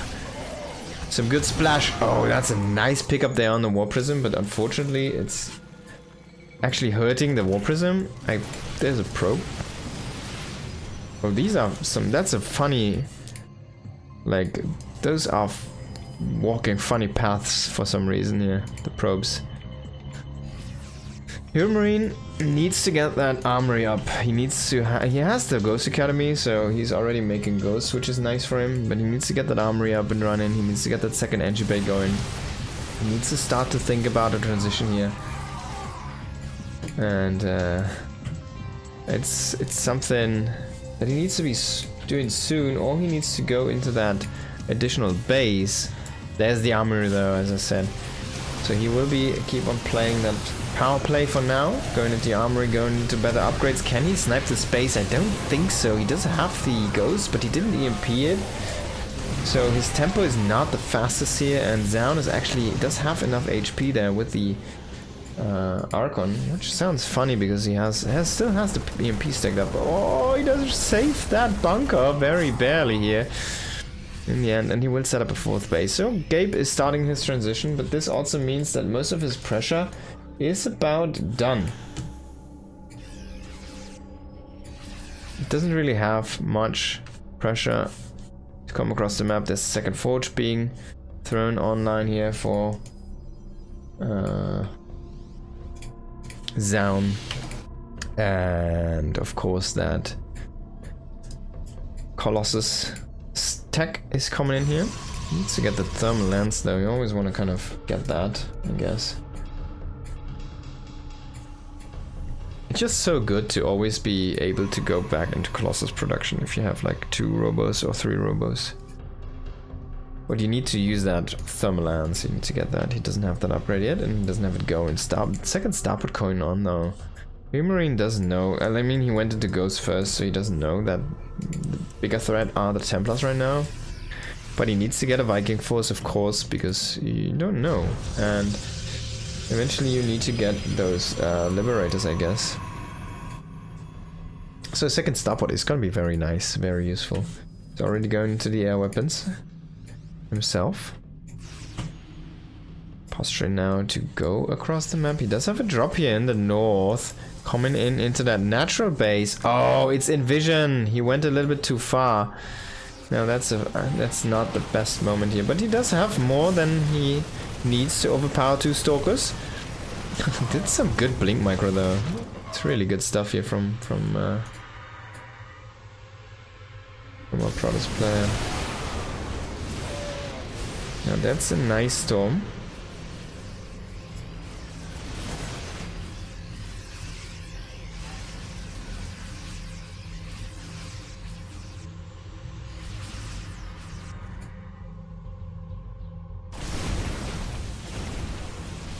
And well, both players are just expanding outwards. Now, are we going into that same late game situation again here? This base is this map is a little bit different. There's like high yield gases, for example. They are like different. It's not as easy to defend, I feel like the last map was on a lot of bases. For the Terran, for example, there's not that mineral wall you kind of need to go through to actually access that base from the on that low ground, which is kind of defendable from your high ground there. So like the triangle position on the other map, I can't remember the name right now. What map did we play on? Damn, Tourmaline or something? No, it wasn't Tourmaline. I know the layout, I just can't remember the names. We have +3 weapons, additional barracks coming online here for Hero Marine, and now High Templar's coming forward. One still packed with storms. Does have 2, a nice EMP does deny the first one. Second one does get sniped by a few Marauders. Very good done, very well done here by Hero Marine, who is also going into personal cloaking for his own ghosts so they can avoid being feedbacked or killed by Zealots. So far Hero Marine is holding his own. He's trading more efficiently, and he keeps on expanding. He's keeping on expanding. Whatever. Additional barracks here. Oh, we do see a big engage here. North, the Colossi are getting killed. They still don't have. Oh, they do have the upgrade actually. Did get that. Range. Very nice snipe there on that High Templar. He does have a couple more High Templars there. Good storm on the cluster of the units. Another good storm on the cluster of Marines. But in the end, it doesn't really kill any of the Marines. Oh, he almost walks back into that. He needs to stand the ground. He doesn't want to lose the Liberators. He still does lose them though. But that Planetary is in a very good position down there. keeping a nice anchor point for Hero Marine to fall back to. Another High Templar with Storm stacked up. 2 Storms, both actually. Oh, this one from the north doesn't have a Storm. He just came in. He says like, hi guys, I'm here. He's gonna get sniped.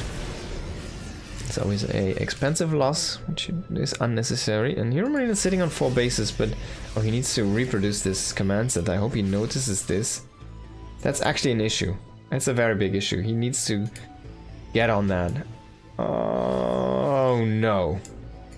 Oh no. He's in this location. I guess he's making 2 more, which is fine, but he needs that tempo on the 5th base. He needs that command center to be up and running, and Zaun is starting to take the map. There's still that Widow Mine, we're just getting cleared off. If you have so many Widow Mines, just why not get the upgrade?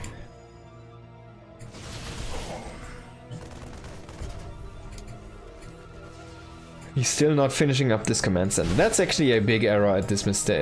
A big, a big error at this mistake. A big mistake at this point, and that's not good for Hero Marine. It's a big issue.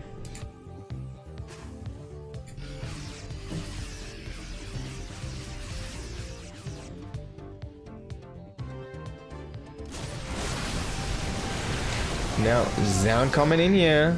He's trying to gang up on the Terran army, but man, Hero Marine, can you please fix that one? He's gonna finish up the other ones first, and he would just make a new one. He says like, alright, now he goes back onto that one. But yeah, that's a mule that has been missing for a very long time, or a scam.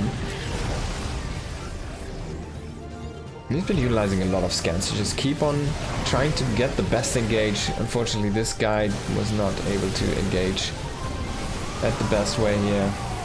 See another High Templar, a second Storm coming in here, being thrown in from that same guy. Oh, some SCVs. They tried to establish that position here, but unfortunately they get killed by the... Whoa! By the Zealots. Now big Zealot flank coming in here after some sick disruption. Novas. Can Hero Marine win this fight? He still manages to turn us around. There's no vision on these ghosts here for Zaun. There's no... The Hero Marine scanning so much means that he has picked off so many observers in this game, and he will be able to turn around this fight. I am stunned. He kills most of these Stalkers. The last 2 Stalkers do get away here, but look at the trading. It is, in the end, again very efficient for our Terran player, but he did not manage to push out. And I think that command center not being done actually did hurt him in his approach. Now this map, as I said, it's very difficult to actually set up those bases that he was able to get in the last game.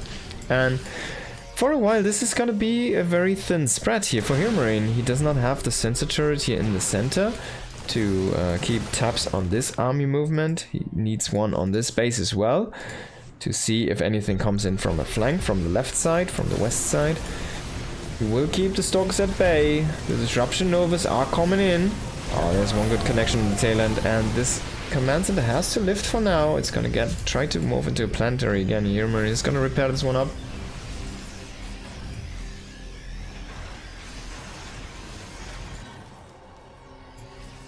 And Zaun is posturing to get an attack going here before this one morphs into a planetary. Hero Marine, of course, tried to do that as fast as possible, but this will be another snipe here, potentially on that command center, but the SCVs are just keeping that alive. Wow. That was a pretty good split there against the Disruptor, and now Hero Marine knows about the space. Now he's like, man, you can't hold this one. We can just get a free base here. Thank you, Zaun. Thank you. Thank you. But in the end, Zaun has so many bases. He has so many in the north here. He has this one in the south, which is being attacked. But oh, if you can kill the pilot, he gets us to warp it. That's pretty good.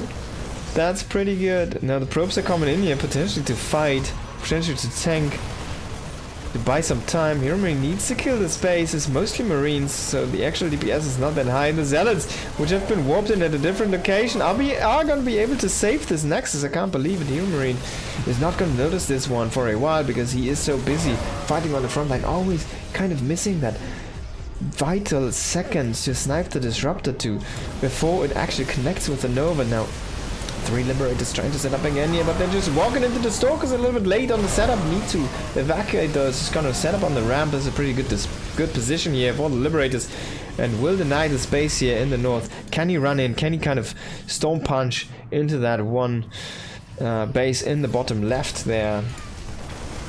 Punch in and come out. Oh, he will get a very good surround on those Zealots onto the Planetary, and one force field is going to be enough to deny that mining. Another command center coming in here trying to land in this location, but Hero Marine is starting to run out of money. He's starting to run dry, and his army, as powerful as it is, Zaun can just grind him down, even though Zaun doesn't have a bank right now, and that's a very costly trade for him. He's losing so many units.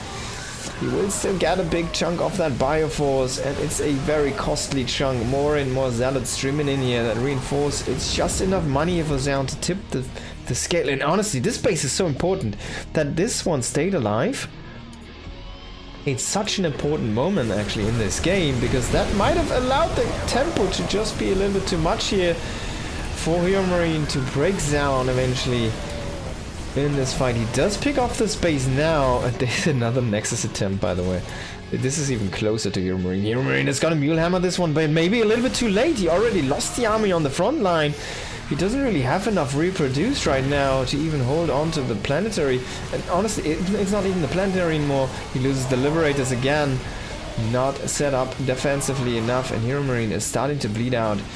All of these expensive units here, the Medivacs, the Ghosts. GG is gonna be called. Zaun does take the 4th map in this best of 5. So we'll go to a map number 5, a deciding map here in this series. And what a series it is. A slugfest, man. Those guys make for some amazing games.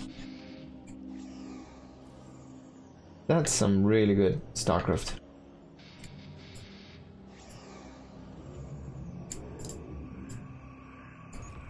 I don't want to do this again.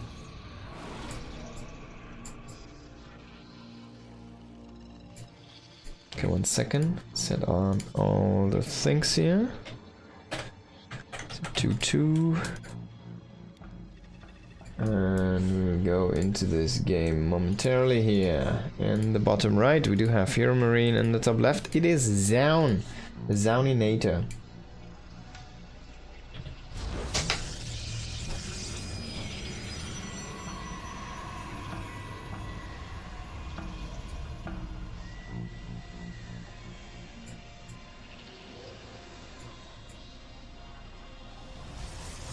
So, Zauninator, the biggest of Gabes. Will not throw in a command center first here. I guess not on Tyto Citadel. It's a little bit of a fast map, and yeah, you can be very aggressive on this one. So, Zaun has been also scouting a lot with his probes. I guess if you don't probe scout, you can do something like that, right?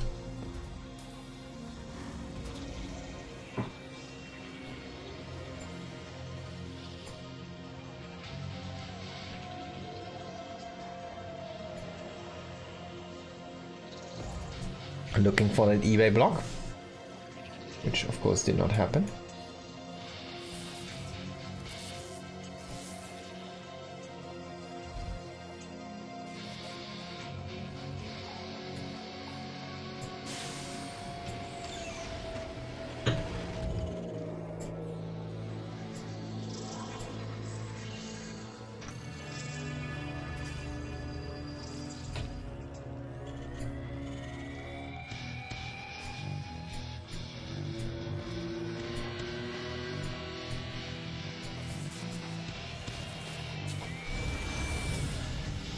The probe gets recalled because it's kind of locked in, so he doesn't want to lose this one. Recalling this very early. I like the choice. And he knows the timing exactly. The Reaper comes in. Now this is going to be multiple Reapers into multiple Hellions, potentially at least one Hellion.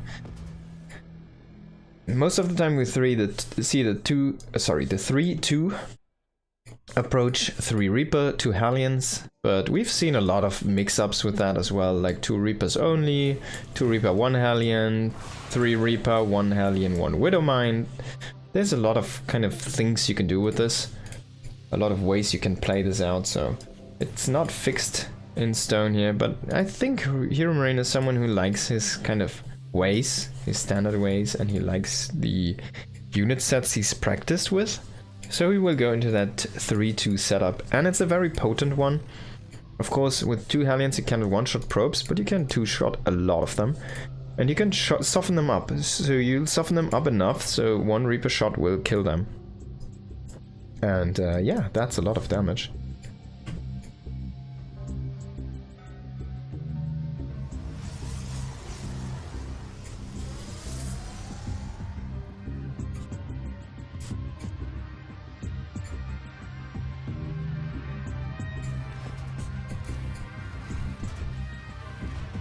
Still going into a fast starport after this one. He literally doesn't have a marine right now. So this is like... This army, what is granting him, it is map control and the faster tech behind that. But he does of course delay the tech at first because he needs to make 150 gas in Reapers, right? He will jump into the main. The Hellions do not find an entry. There's a shield battery in the main though. That's a very nice play here from Zaun, and it will deny a lot of that damage. Could have been happening in the main base. He does not kill much though. 1 Reaper does fall. I think he killed a probe on the drive-by in the natural.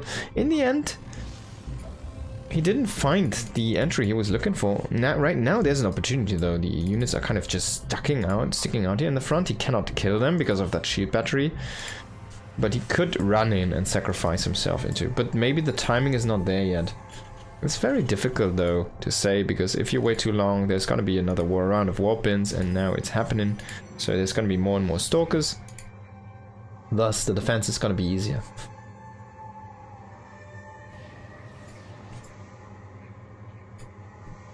Oh, Hero Marine again going into Cloaked Banshees. Is this gonna be that game again? Where he makes 4 Cloaked Banshees and wins the game? It could be. This is not the fastest, sorry, it's not the longest map distance, so it could be something like that. I think it was on Tourmaline where he went very ham on the Banshees tank and just pushed by into your face with the ACV pull, and then eventually won because all of the tanks died, but 4 Banshees did survive and no Stalkers. He will kill off that Hellion, which tried to provide the vision. The Banshee's just sitting here in the middle of the map is kind of an interesting position. He waits for the second one. Does he have Cloak? Actually, yes. So he did get Cloak. He does not see... Zaun does not see that Banshee.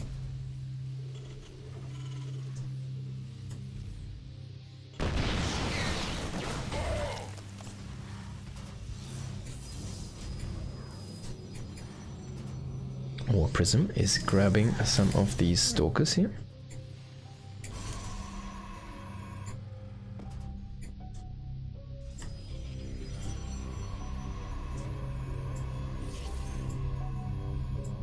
Double Banshee coming in. Shield Battery is not going to help you. Now, he also does put the Stalkers into the main base, but there is the damage starting. Oh, he needs to sync up the shots, though. He doesn't get the kills here. And there's a warp in, but where is the Observer?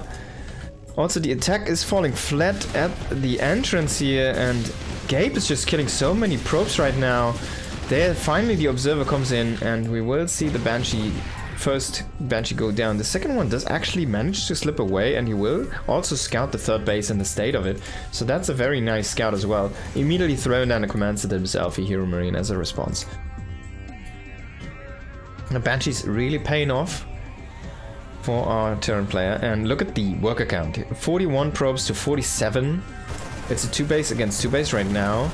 The Terran army is about to scale up immensely with Stim coming in, Combat Shields coming in, and +1 coming in here in just a moment. And a lot of Stalkers have been killed. I guess only 1. But he's pinning back so many Stalkers right now with this Banshee. Unfortunately, there's an Observer on top of the Banshee, and Banshee is basically... it's unkillable there. But look at that. Stim coming through. He doesn't really kill a Stalker. I can't believe it, man. Wasn't really focus firing. He does kill the first one now on the tail end. He needs to heal up his Marines though if he wants to push forward. Is he gonna bring SCVs? It doesn't seem like the answer is yes. But he definitely could. I thought I saw the move, but it wasn't. Now he's gonna set up the tanks here. Maybe a little bit too slow. The tanks, they get blinked on top of, but all of the Stalkers do use their blink, and that firepower from the Marines with the +1. Oh my god! Oh, the one Colossi. Oh, the one Colossi killed by Marines. Zaun. Zaun, did you overestimate your powers? He even loses the Observer, and I guess the answer is yes. Hero Marine, the biggest of games, punching through that Protoss phase. No, what a great game by Hero Marine, man. What a great gamer, Hero Marine. The greatest gamer himself. Okay, I need to go to the restaurant, pee some, and you guys stay tuned for the next series. It's gonna be Clem against Lambo, a TVZ. Yes, we haven't had one yet today, so we're back.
Yo, yo, yo, Lambo and Clam.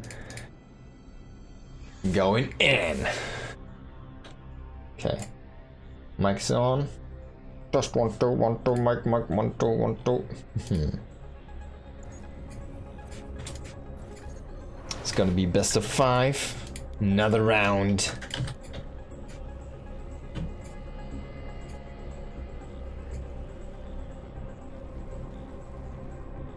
There we go. In the top left, the Shopify Rebellion, Lambo.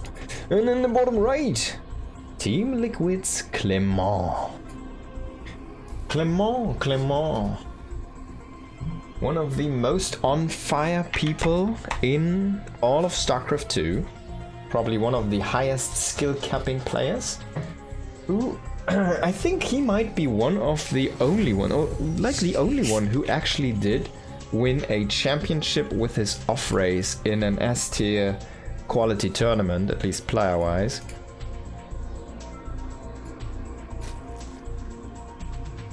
And who has been using his off race to some great Terran destruction.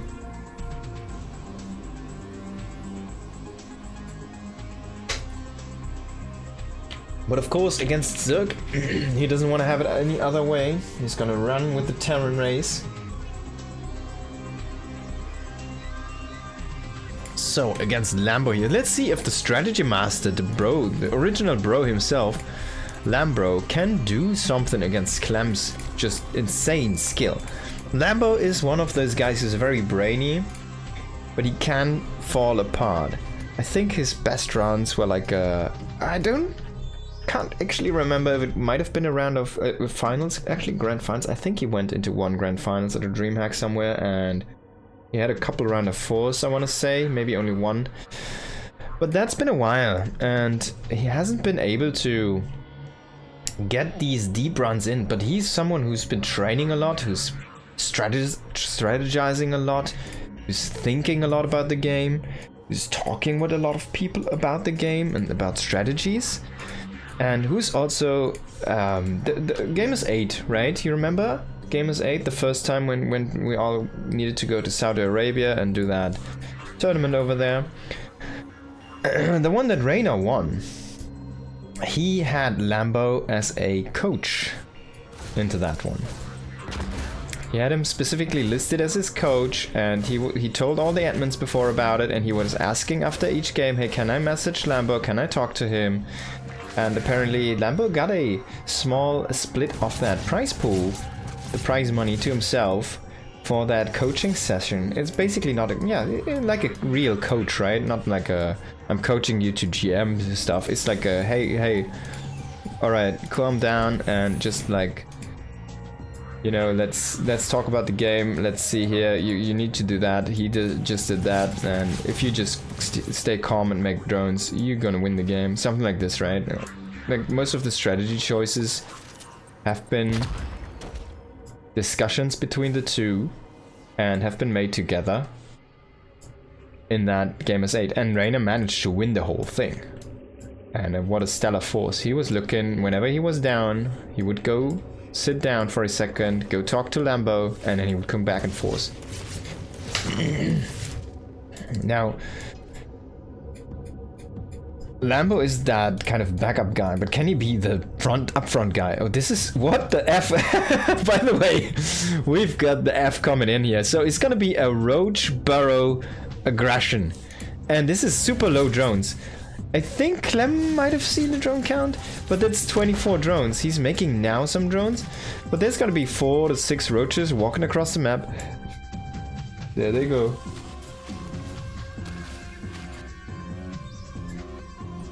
And they'll try to burrow inside the natural, or inside the main, and kill as many units as he can. So he'll just like burrow the ones that are low. Of course, lining up here on these, on the. Oh my god, he's eating so much damage from these Hellions.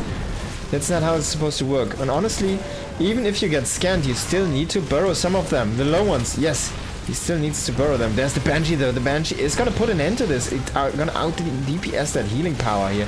He still does kill 8 SCVs, which is quite nice. And as you can see here, the SCV count is dropping quite below what it should have been here. And the roaches are starting to split up now. He's actually still fighting off there. Can he get this one out of the scan range? He has one bird in the natural, one is gonna burrow here inside the main. Hey, this is an amazing opening.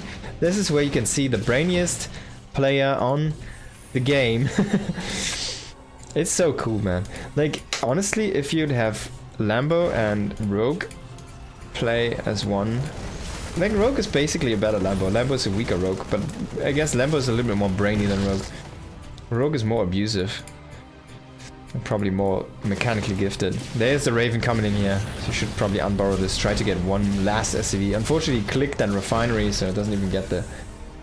I mean, the red SCV. Only an orange one. After, like, behind all of this, he has been nothing but droning. He has a couple of roaches back at home to shoo away Hellions if there were to come some. He's going into that lair, which is quite late at almost 6 minutes here. And he does have 6 gases coming in. Oh, that's a lot of gas. Is he going into Mutas?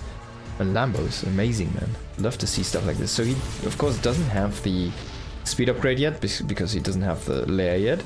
And he's going into double Evo. This looks more and more like a Muta play to me. But maybe he just wants to catch up on the gas count.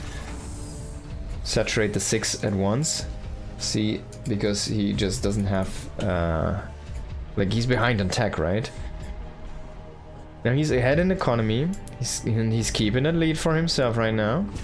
There is the Banshee, though, showing up at the 4th base. That's only a scout, though. Queens are rotating in to take care of that Banshee. And Lambo has Queens at that 3rd base location to defend against any Hellions. It's not going to help against the Banshee, though. And there's no Spore. Oh my god, this is an exposed base. Lambro, tiny bit of a mistake here. Maybe a Spore would have been nice. Spores, of course, are going to be helpful against drop defenses.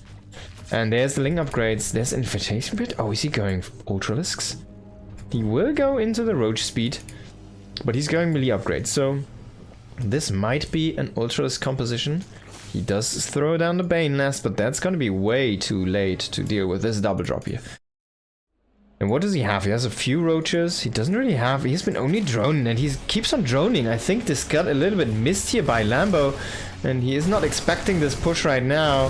He does only have 5 roaches to try and deal with his 5 queens as well. He doesn't really have a big queen count. That's one, I guess, big issue with this strategy. And this low queen count means that he's gonna have a tough time to deal with the meta because he's just gonna die to a double drop. Was he too greedy behind this? He will push this away for now. More and more roaches are coming in here, so he is gonna fend this off with roaches for now. He doesn't show his hand yet, basically. He doesn't show him that he wants to go into that Ling heavy production. And there has been no, like, scout in the main base. There's no idea. Didn't even see the Bane Nest. So he must think this is gonna be a Roach Ravager composition, but it's weird that there's only roaches. And now he makes a couple of Ravagers. He's gonna completely trick him here, I think. And once that Hive is gonna be done, I won't be surprised to see... Like, he sees the Infestor, it's like, yeah man, Roach Ravager, right? Infestor, right? Bile... Fungal, huh? No. Make that Ultralisk Cavern. There's the spot. So he doesn't make it. He makes the links first. Can make Adrenaline right now, which he definitely should click because he has the money.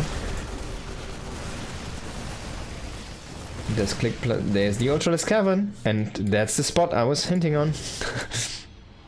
He still needs to click that Adrenaline though. He has the 1-1, sorry, the 2-2 coming in here. This is now scouted. He sees the double Evo. He sees the links come in. Centrifugal hooks is gonna be there as well in a moment. The Baneling speed, that's a nice Spore. He almost gets that Medivac. Wow. Oh, the Fungal is gonna kill it. What a nice follow-up here. But behind this, Clem has been just macroing up at home. He's getting his 2nd factory. He's going into the Widowmine style, so that means he has read this correctly. He knows it's gonna be an Ultralisk game. You don't really want to have... And he goes into the invisible Widowmines as well, right? The cloaked ones, so the Ultras are not just gonna destroy all of the Widowmines, but yeah, he can destroy the links if he gets the correct engages, right? With the mines, at least. And mines are gonna be okay against Ultras as long as the Ultras can't just kill them.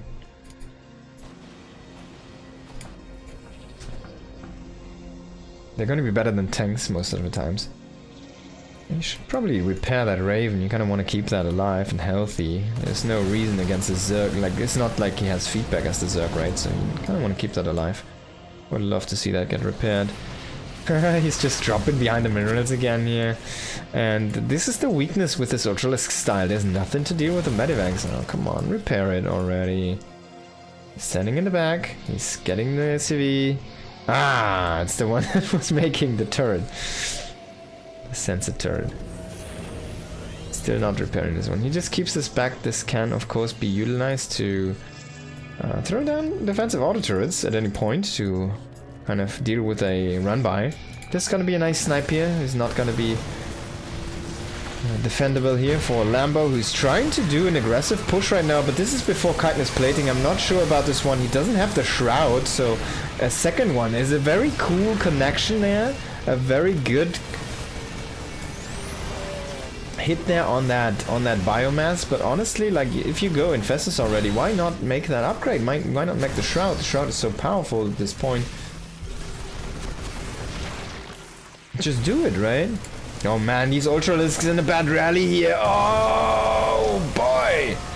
Lambo's trying to save them, but he cannot salvage the situation. He loses the Ultralisk fighting off creep. He hasn't been creeping that much because he was so low on queen count.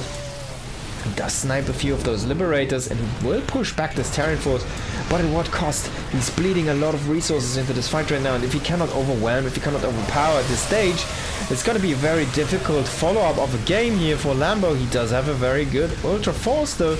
It's still 2 Ultras standing. Most of them have been depleted at this point, and pulling back into more Window Wines, more... oh my god, Marauders, more tanks! And he was lacking that vision on the mines, so he couldn't kill them even. Now all of the Ultras have fallen, the beef of the army is done. And Infestor trying to come in, get a fungal, he doesn't really get much there. Another fungal does connect, but there's nothing to connect with the units. There's no links anymore, the links still are missing Adrenal, I think. He still hasn't gotten Adrenal, a very big mistake. He has been using so many links at this point, 140 have been falling here in the last few minutes. And he still doesn't get Adrenal. He needs to click that ASAP. He's already on 2-2. He will be in +3 armor here in a moment. He has been mining from his base, but only 3 drones. Not really that many. Base is gonna get sniped here in the bottom and in the north. That means Lambo's gonna be back to 4 bases. Now, of course, Clem also only on 4 bases. He got 1 destroyed here, but this army, it just doesn't seem breakable right now. We don't see the cloud here. No Infestor support anymore for Lambo. Can he manage to fight back, swing back? 1 good engage is all you need, but are you gonna get it against someone like Clem? The answer is maybe yes, maybe just good enough, maybe just good enough. Maybe just barely good enough, but as the Liberators show up, as Clem starts to lift this command center and establish another fresh location for himself, as the last and first Viper does join the fray, things are looking way better here for Clem. He's starting to heal up his army. He has finally reinforced with enough medivacs here. It is low still though, so if you can get 1 good friendly fire connection even from the Widow Mines, it might be enough here. The Spore is gonna get picked off and the base is gonna fall. It also got leeched by the Viper, so both players working together here in destroying that hatchery. The wall of Banelings does block all of the queens, so no transfuses for the Ultralisks, even though they have the energy, they just can't get through. There's a little bit of a counterattack, but only a couple of links are not going to do too much here. Now 3 more Ultralisks, 1 more Bile, sorry, not Bile, 1 more of those green fungals. But the last Ultralisks are going to fall here, and Broski's army, it's just not good. It's not good enough. It's mostly Marauder Marine here fighting this. Clem is re-establishing this base.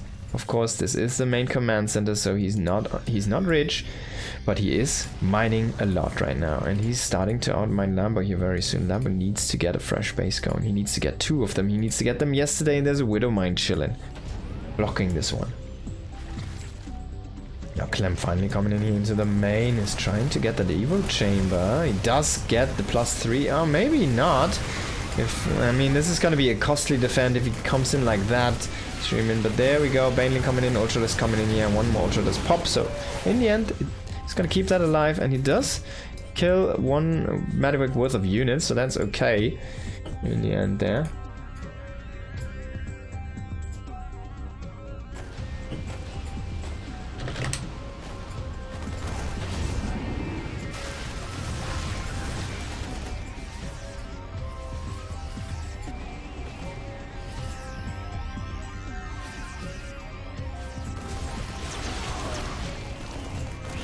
Man, can Lambo somehow pull through here? But the army just is so big for Clem.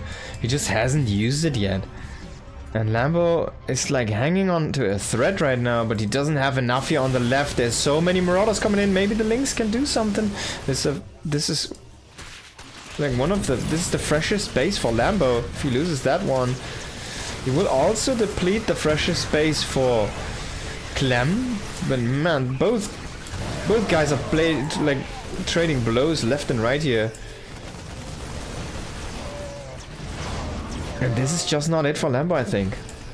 Clem just keeps the space alive. Lambo is bleeding units, the Widowmine's getting connections, and they're not killed off. Now, just a few Marines here to the north, trying to pick off that base. Can he make it happen? Lynx are gonna be there here for the interception. They still need that adrenaline, right? They still don't have adrenaline. Oh my god, man. Lambo is gonna kick himself after the game. Forgetting that one. Probably he clicked it, but he didn't have the money at that point or something. Now Ultra's coming in again, but Ultra's getting killed by Widowmines almost here. Liberator's gotta finish the last hit there on that one.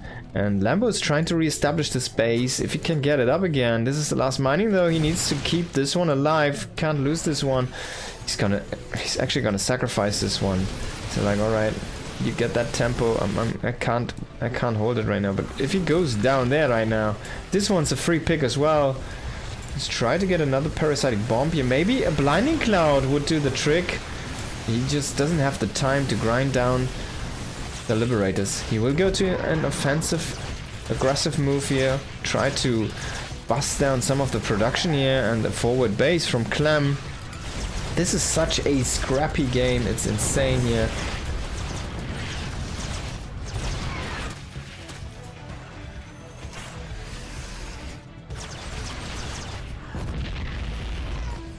Clem has such a big army though. He still has so many units left here. He has Widowmines across the map, making it very difficult to expand. There is that one more base. Lambo still has a lot of long distance mining going on here as well. He's trying to just make ultras whatever he can, trying to add valuable units into his composition here. But there's so many Liberators.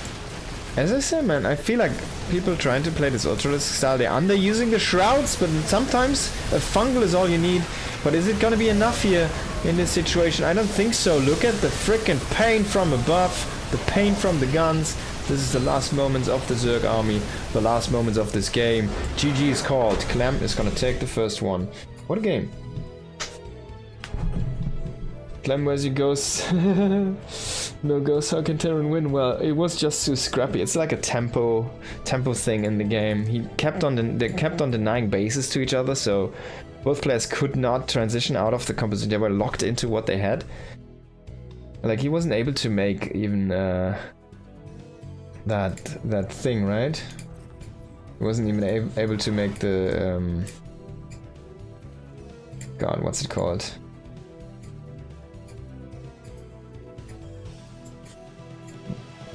One second.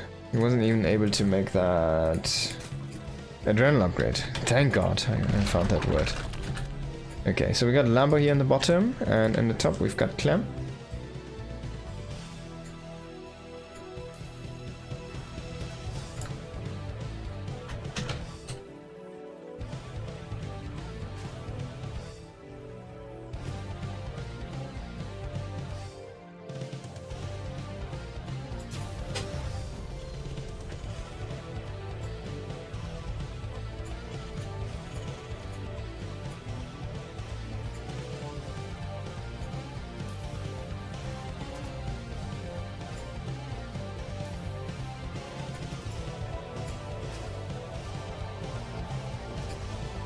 And Clem is up 1-0.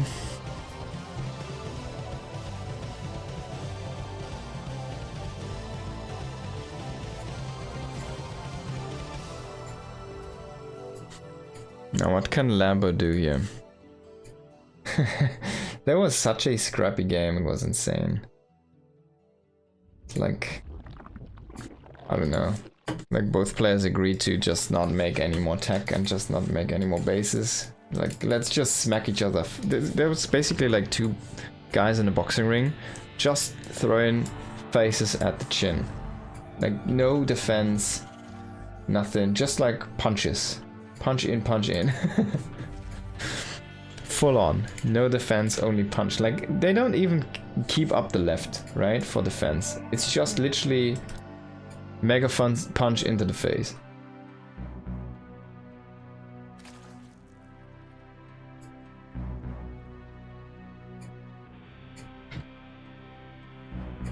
There's a Reaper coming in. Can you find something with that?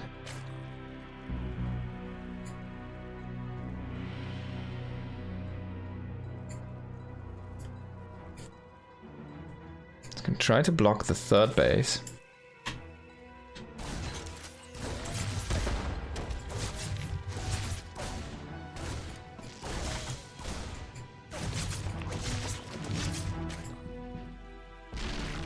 I'm on the right scene, right? Okay.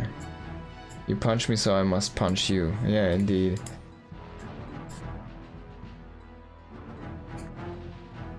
That's how they played that game.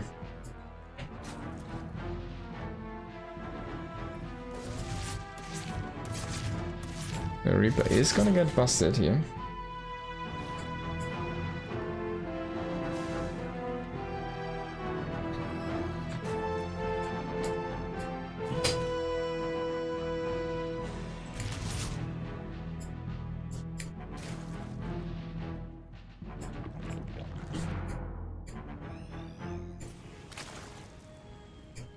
It won't find much, but this is a 2-base lair. It's a roach game here.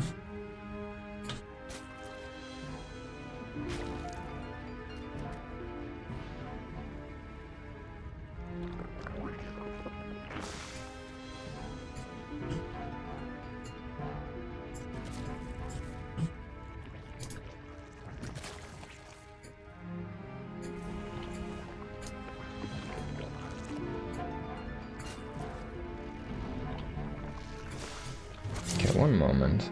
I have to fix this.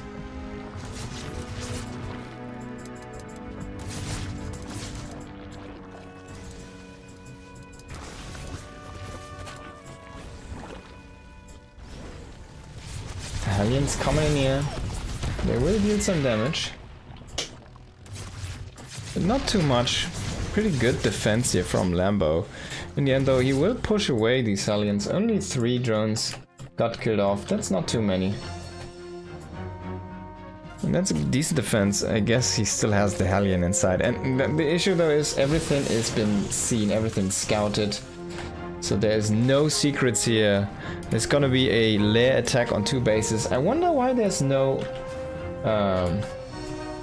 bunker yet here for Clem. Is he like not reading this correctly? It's an all-in here from Lambo. He's just gonna go pedal to the metal roach here. Clem's just not defending this. I guess he just doesn't need it. He's like, man, I know, I don't need it. Gonna be fine.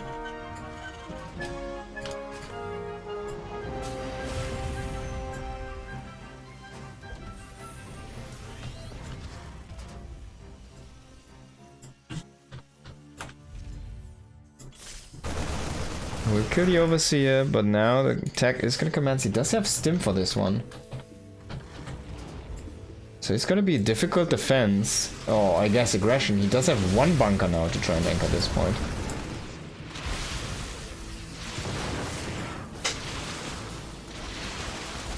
Can he find an entry? There's even a tank behind here. I don't think this is gonna be it here for Lambo, honestly. I don't think he can break Clem here.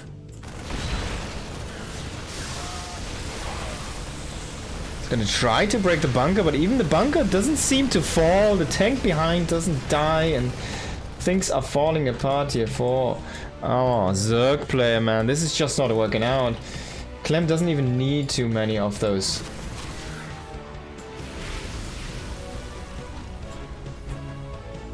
Defensive structures.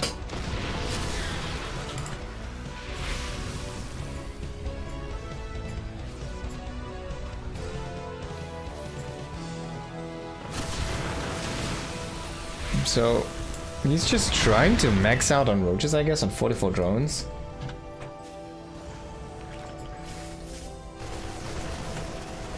Another Overseer gets busted down. He has tried to pull back, I guess, the Marines here. But this should just not work out here. And victory is at hand for our Terran player. Okay.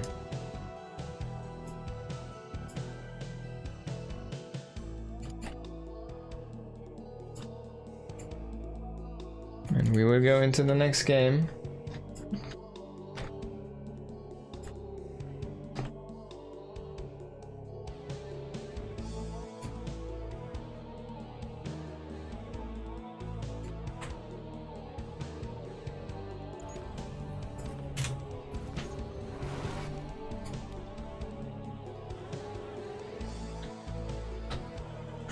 Best of 5, 2-0 for Clem.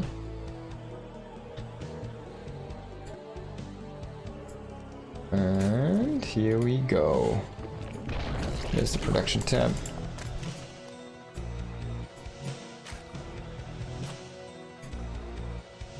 Yeah, in the bottom right we got Lambo. In the top left we've got Clem. Now what are you gonna see this game?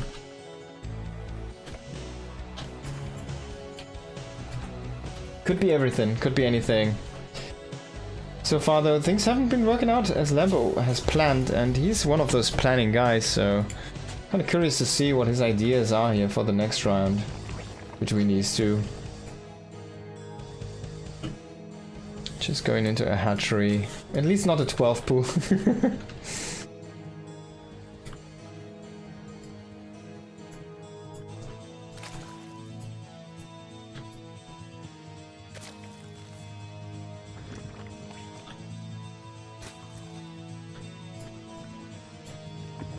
There's the pool coming online. On the other side, it's gonna be that quite fast expand here.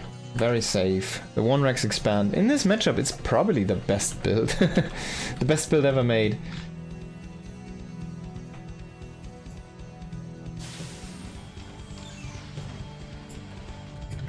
We'll run across with one of those SUVs.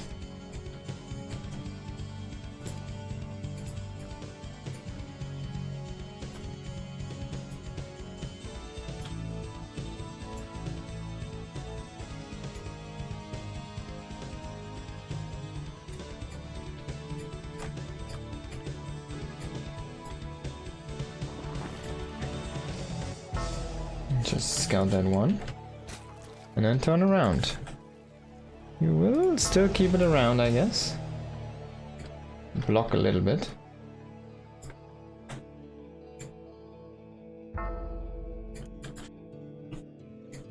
The other side of things. Stuff is coming down here. Pieces are getting together.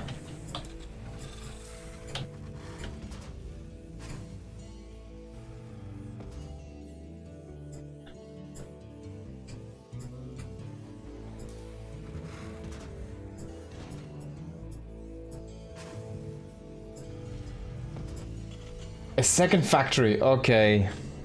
This is mech, but it's like the this is the one that has, oh god. So this is the mech which has the dudes, right? This is the Hellion one.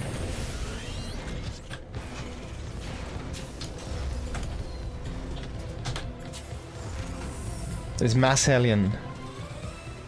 Wait. Did I misread that? Did I see that command set as a factory? It's like the third command set. Did I think this is a factory? What am I talking about? Oh my god, I'm talking S. BS!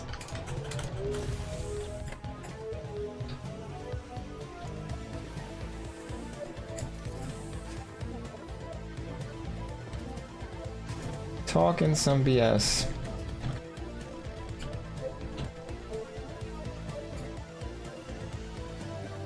Oh, tank is dead.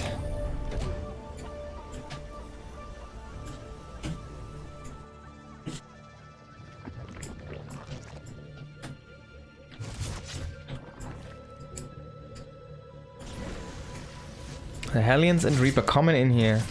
Gonna try to snipe some drones, but not much to snipe there, honestly, in those front lines. And Lambo is making speed, he's making links. This is gonna be a link queen all in. doesn't really have too many queens though. He's just gonna drop 3, I guess. Oh, why does he make 2 dropper lords though?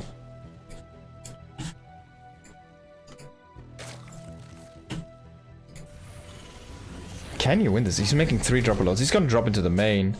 He's gonna try to drop everything into the main here. Can this work though? Clem as of yet doesn't have any clue that this is coming up. Oh my god. He made 1 dropper lord into his face and he's like, yeah man, I'm dropping. What? Where is he dropping with this one? That's like the craziest one. He's dropping into the main with these guys, and this is a funny one. Oh, he just drops on top of the army. Can he make this one work? He's trying to get in. All of the SCVs are pulled here. So many links are coming in. Can this work here for Lambo? I don't think so, man. The SCVs are in a very good position here, forming a wall against those links. And this just doesn't seem to be able to break the power of the Marines there. In the end, oh my god, once the dropper lord is gonna be killed, it has the queens inside. It's like the last ditch effort here from Lambo. I don't think this is gonna work out, man. He still has like a comparative drone count, but and he has 3 races. I guess you can argue, but yeah, it's just not it. It's just not it, okay. So that's gonna be it here for Lambo for now against Clem. We're gonna take a little bit of a break here. I'm gonna swap up the game here for a moment. And I'm gonna be taking like a food break after that, and then we'll be back to I think 1 or 2 more series. I'm gonna cast. Let's see if we can do that. For now, just gonna have this one here. Oh damn, really?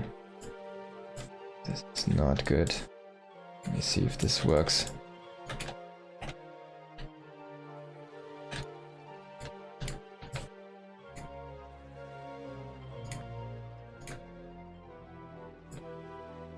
No, this scene doesn't work. This one works, okay. Let's see if we can salvage this here.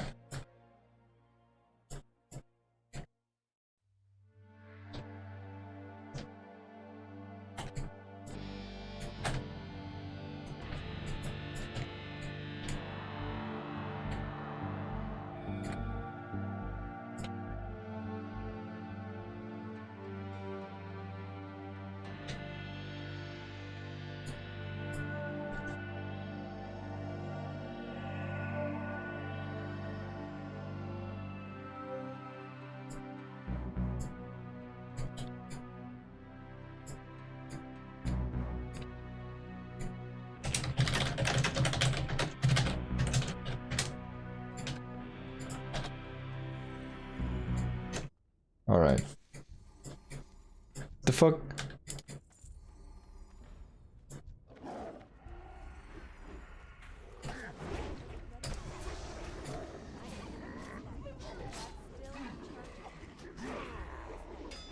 I'm still leveling my weapon, by the way, so my damage is pretty bad. But I'm getting there. I only need like, I don't know, 10 more skill points or so. And then we're gonna be in a good spot with the weapon. Yeah.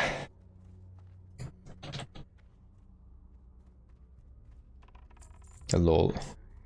Lol. If he needs, I'll also need. It's a pretty good one. Let's see who wins this one.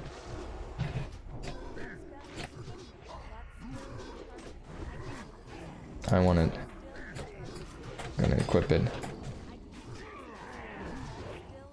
Oh my god, he says.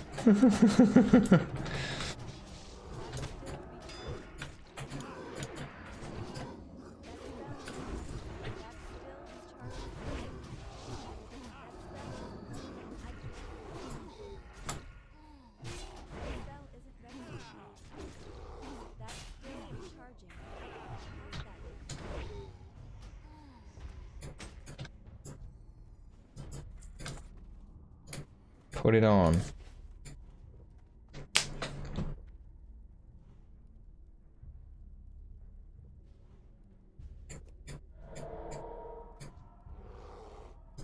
Was in the wrong aura for a while.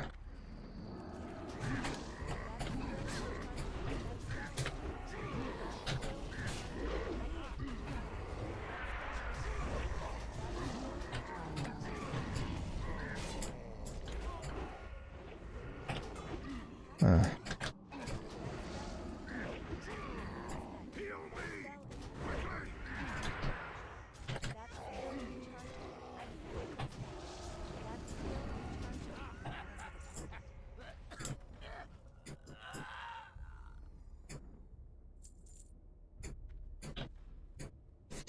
Man, you punch me so I punch you.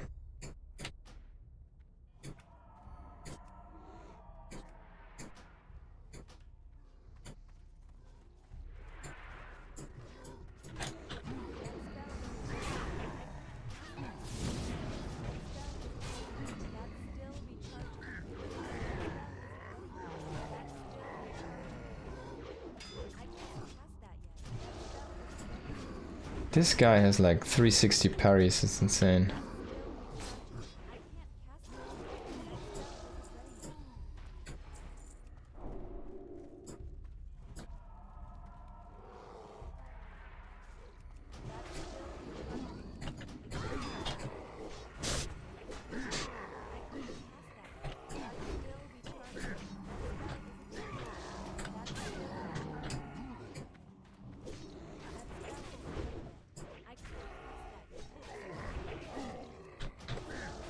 Five more points on the weapon to be decent.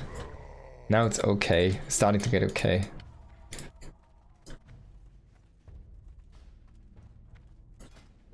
Sick. Sick drop.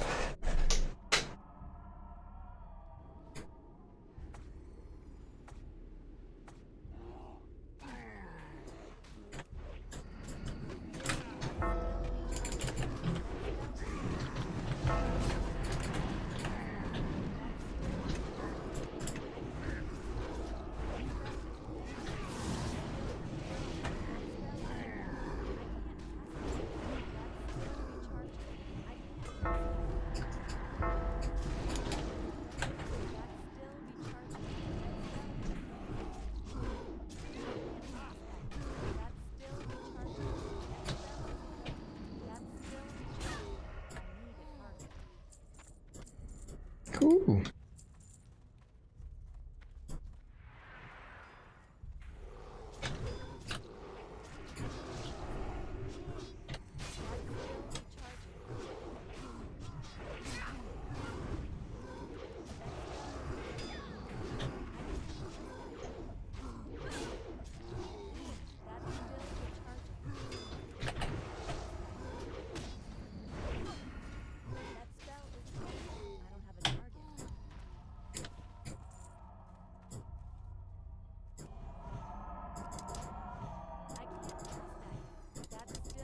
Buff up and then man up.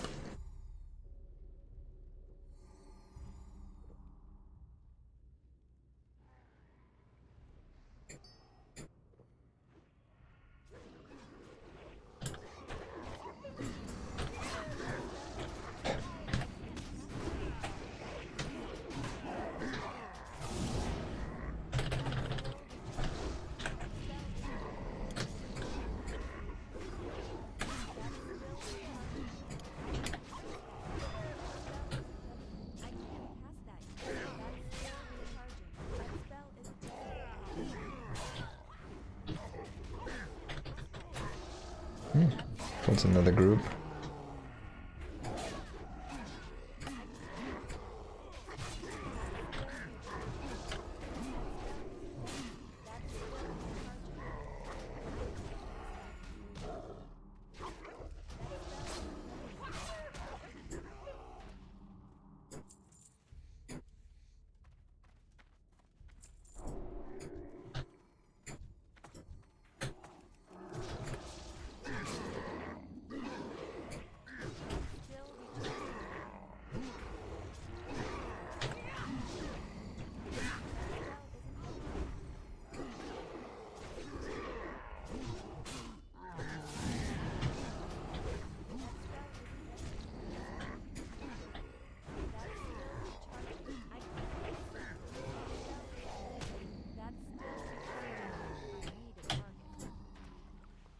Mana potion, nice.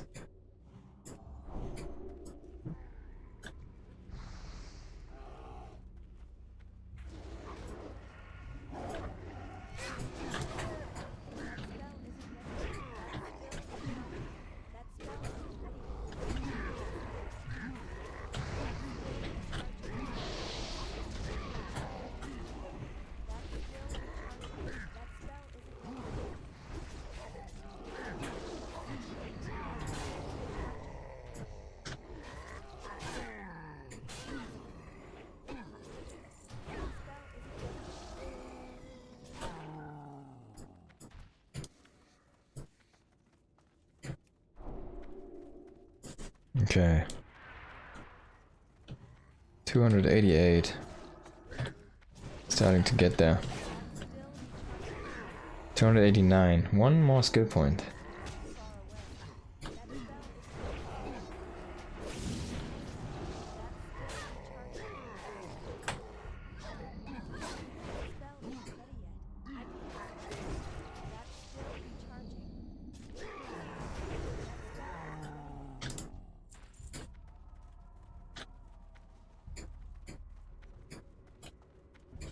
You probably just chain pull this. Well, let's rack up to full and then we'll go in.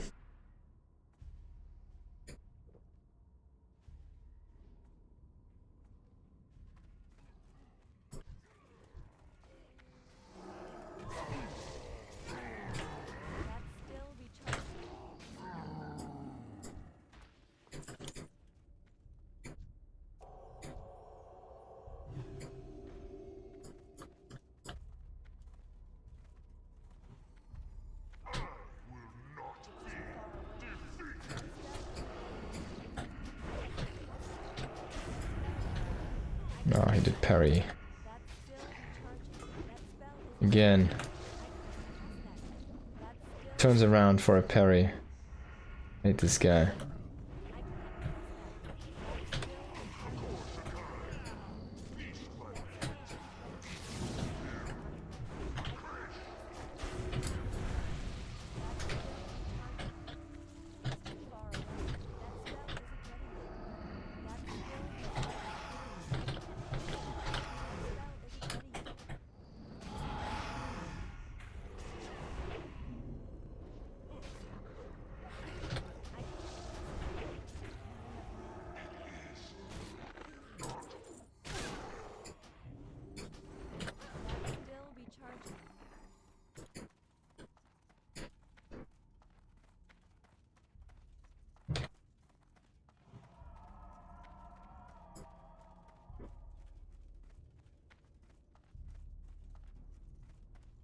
Ah, the rogue is 5 levels above everybody else.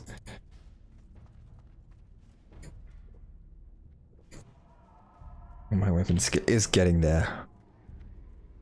Freaking pole arms. Turned 89. I don't have much water left. Can't believe it that I'm getting parried so much. This is insane.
Decent healing stuff.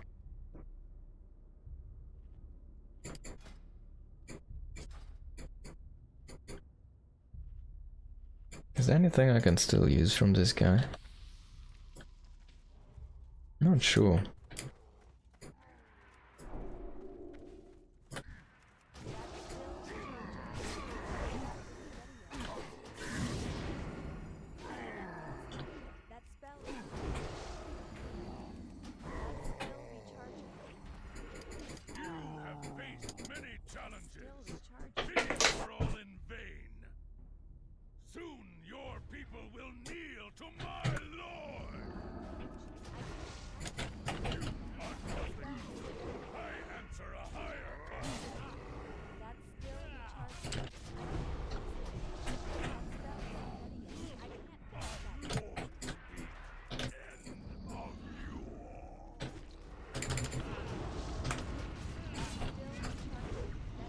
Nice.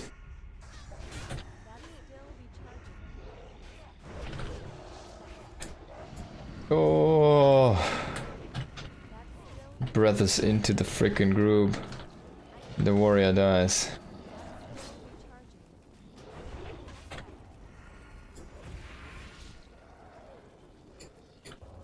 Pick up the warrior. Poor guy. What do we got? The shaman. I would take those as healing gear.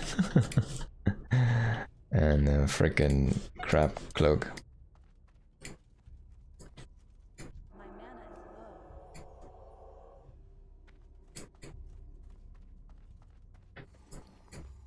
Now if I want to run one more, I need to get some water.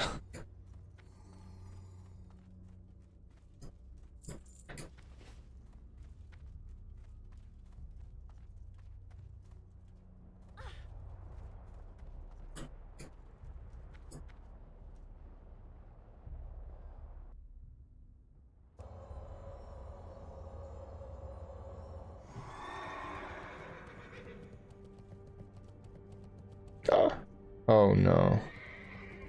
I fell down.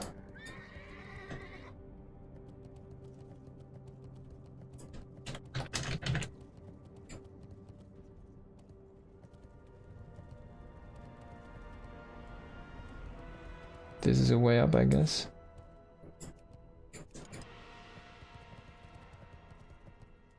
Okay, and it's time to get some food here.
Something?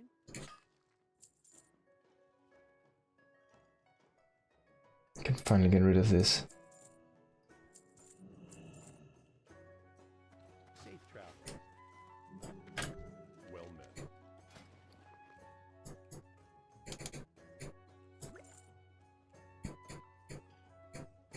Hey there.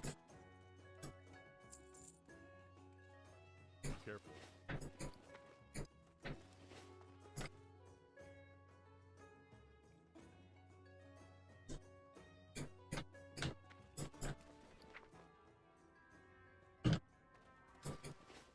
Okay. So I'll be away for a moment, having some food, and I think we're gonna be back with another series. Just need to check out what we had. See you in a bit.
Hi, hi, okay, we're back. So, Clem Serral, best of 5. Let's go.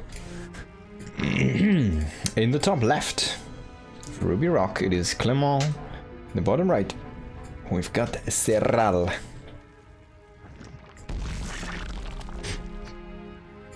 Working with that extractor trick.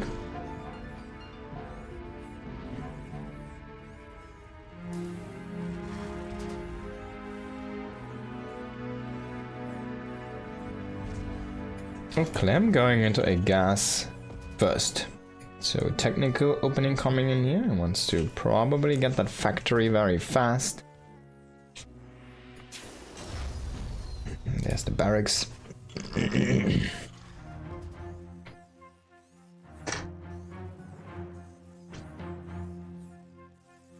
Yo, wait, did Vindicta raid like an hour ago or something? Thank you so much for the raid, Vindicta. Hope you had a good stream. I might have missed that. I'm such a bad streamer. But yeah, I hope you guys enjoy what you're gonna see here in the next few moments, because it's gonna be this best of 5 here.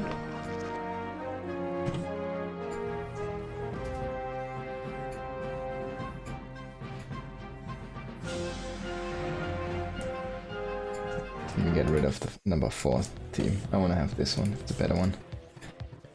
Alright, so Clement, what can he do against the goat himself? Can he sucker punch him? Maybe he can. He definitely can.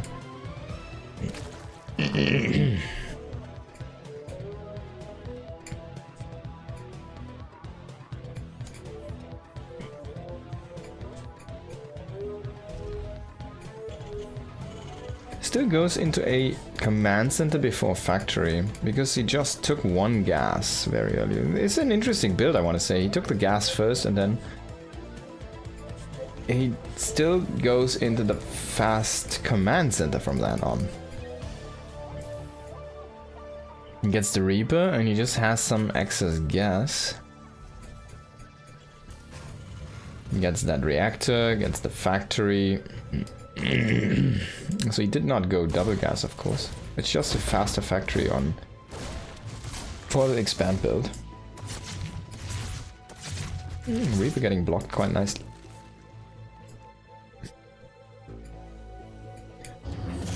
And we'll see that Hellion transition. Will you slam down a starport first? Okay. So he wants to go with a fast starport, not the super fast 3cc here. It's going to be double refinery already working on this. Could be a tech lab here. Could be a Hellion Banshee setup. Just a bit safer with faster Banshees. And cloak on those guys as well. Or speed. You could go for speed. Speed is pretty sick. So that lair scout is an insanely fast lair on 2 bases. There's only 2 gases right now. And there's a Roach Warren which hasn't been seen here. The Serral might actually do something aggressive.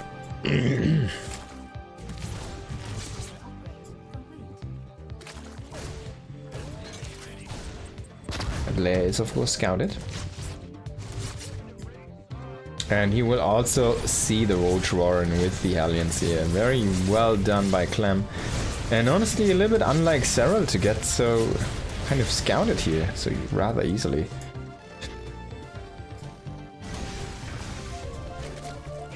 He's gonna run the Hellion through, still not being dealt with. Is Serral, did he have a drink too? This game, I'm not sure, but he's definitely not dealing with this as he should be. More and more Hellions coming in. Maybe it's just the builds lining up how they do. No warning for Serral. Look at that. Drones are just walking. Drones are just walking. This is a crazy moment here for our Terran player. And he has the Banshee follow-up. There's no spores yet. I mean, look at that. I mean, yeah, he has the lair, but do you want to have a lair on 3 minutes to defend against Cloak? I don't think so. To make an Overseer? No. So he finally slows down a couple of Evolution Chambers. He touches the Hellion there and poofs it. And he does find about these Banshees and the Barracks follow-up, so he should be throwing down something, like an Overseer. He needs to realize this. it was turning. He needs to at least get an Overseer here. He doesn't have that many queens. There's only 3 queens. The Banshee could be extremely fatal here. And no vision. No vision. Let there be pain. Let there be carnage. Finally the Overseer coming over, but 4 drones do fall down. He is actually doing a lot of damage to that Banshee. Wow. A lot of damage. Like, this Banshee is dead. But the second Banshee dealing with the roaches right now here in the front. Things are just not getting better here for Serral. Banshee coming in again, but gets poofed by that queen here before it can kill any drones. He needs to go into the drone line, man. There's nothing there right now. You need to shimmy away a couple of those drones. Ah, nice dodge there into the Spore. You saw the Banshee turn. It wanted to shoot, but then the dodge already happened. The Banshee was like, no, we just fly away then. There was an exposed drone line for a moment. He could have made quick work of those, but unfortunately didn't. And there's the third command center is about to finish up here. And that tank marine stuff is starting up. The issue is though, there's no combat shields on the way right now, and this might have been a mistake not clicking that one. The engineering bay is already halfway through that upgrade, and you want to have that clicked as soon as your stim is done. There's a contaminate on that tank production.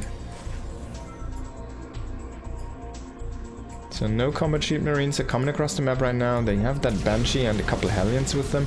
I don't think there's an armory though, so the Hellions are not gonna deal too much here, especially against those roaches.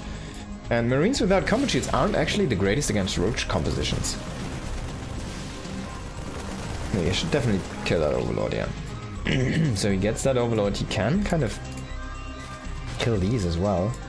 So this is a funny situation where he has burrow movement but no burrow. Burrow is gonna finish up in 5 seconds. There's that Overlord coming in, trying to drop here. I don't think this is gonna work out though. It doesn't seem... I guess he can come in though, but we'll see how much damage this does. There's of course the wall is open. The issue there is the Banshee's coming in again. The Terran army is actually coming back, so there is no exposed moment right now. It does, if you look at this, you do see those. But there's the first Burrow Roaches here, and the other group as well. The civis is starting to fall.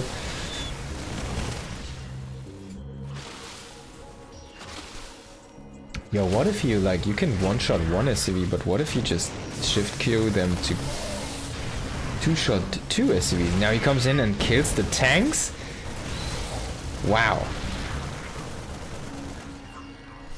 And he's already on 1-1. There's no +1 armor coming in for Clem. Can Clem win this game, man? Serral's suddenly, like, after that crazy bad opening, he's like looking like he's on fire. He needs to get, of course, into that infestation pit and start to think about a Ravager transition here very soon. But for now, he's just buying time with these roaches, and he's buying a lot of time. Look at that, 12 killed of SCVs here, 13. There's a very slow trickle of SCVs, which constantly just gets added on. So it's not like the biggest impact, but it's definitely very, very annoying, and you can fall apart to this at any moment. Here is Clem.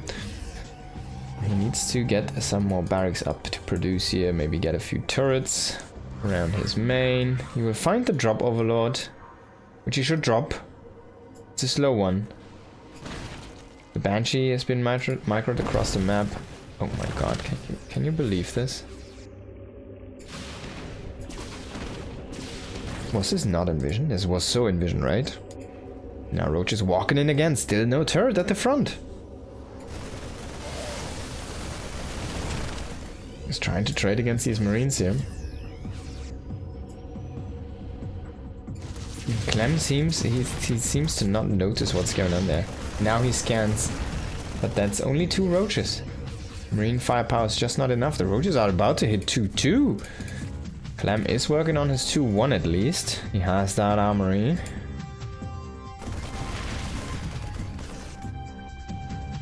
Now there's the big push from Clem here. Tanks, marines, marauders. The issue is though, as much time as Serral is buying, he's only maxed on roaches. He has 40 roaches, which is a lot. He has a few Ravagers, which is not that many, but look at that.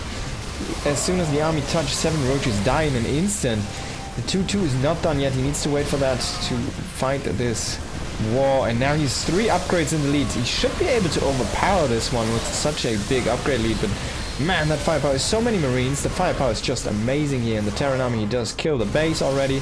There is a little bit of harassment behind this. We had a Roach over here. We had a Roach over here. But it's already cleaned up. And the Terran army is about to get pushed back. But my god. Is it actually the tank line? Even though it's only 2 tank deep, it is still sitting there and it's dealing so much damage. 7 kills already on this one tank here. And the one behind still is also sitting at 2. A couple more tanks rally in here. Clem is not getting broken at the front. There's more and more reinforcements coming in. Finally his +2 does finish up. 1+1 armor also finished up. And his army is going to be formidable again here with the better upgrades. Cyril, I don't think he bought enough time here for himself.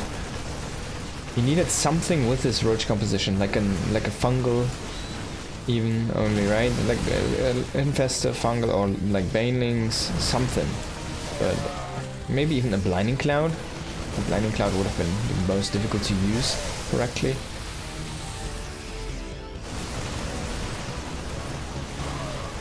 Yeah.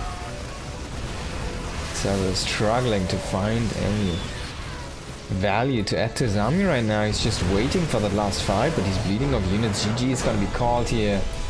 Cyril does lose the first one. Clem would never lose this. Well, yeah.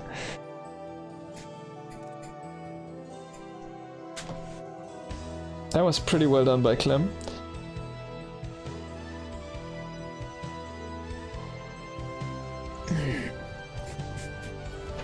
So let's go next. 1-0 here for the young'un. And into the top left. We've got Liquid Clem, and in the bottom right, we got Cyril. For Basilisk Gaming.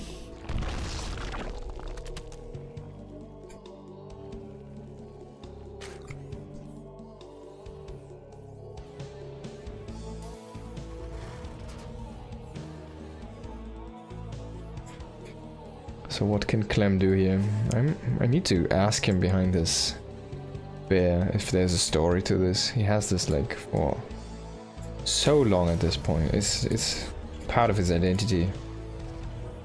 If I see an ice bear with a tongue out, I think Clem. If I see Clem, I think ice bear with a tongue out. It's so much of his identity at this point.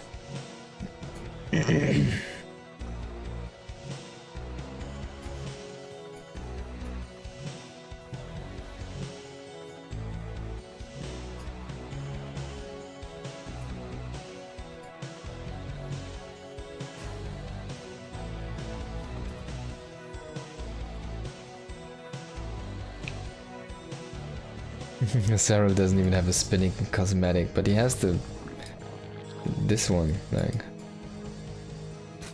I don't even know where this is from, but it's not the standard one.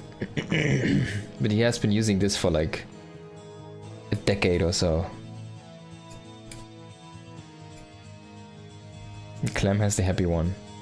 He's the positive, like, you need this as a Terran player.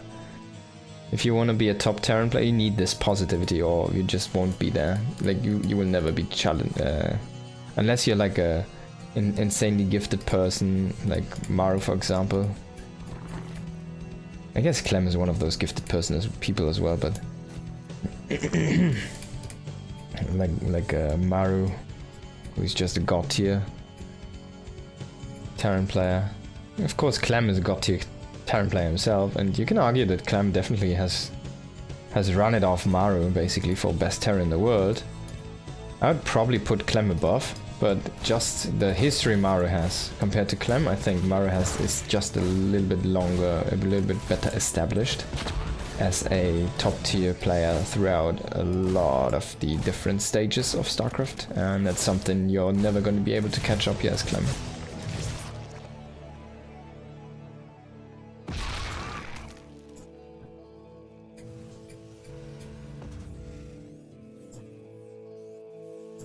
There's the third command center. The Reaper, of course, doing its shenanigans across the map here. Queen is gonna walk the walk. Has to walk again. She wants to get rid of this SCV patrol in here. We'll bring in the drone. The drone is trying to get sniped by the Reaper, and it will have to become an extractor, but Clem is gonna block it with the SCV 3 HP. Does the SCV make it out? Oh, he does. Maybe a tiny bit of a movement there from that Queen. Not sure if that could have reached anyways. You can't intercept this Reaper here. The Queen is just walking, man. She's on move command. It's trying so hard to get back to that creep. And there's an attack. And he's like, don't hit it. Just walk back, Queen. Get the F back into the base. Get on top of that creep. You're slow, so slow. Let's have a look at this. 1.13. And once on creep, it's about 4.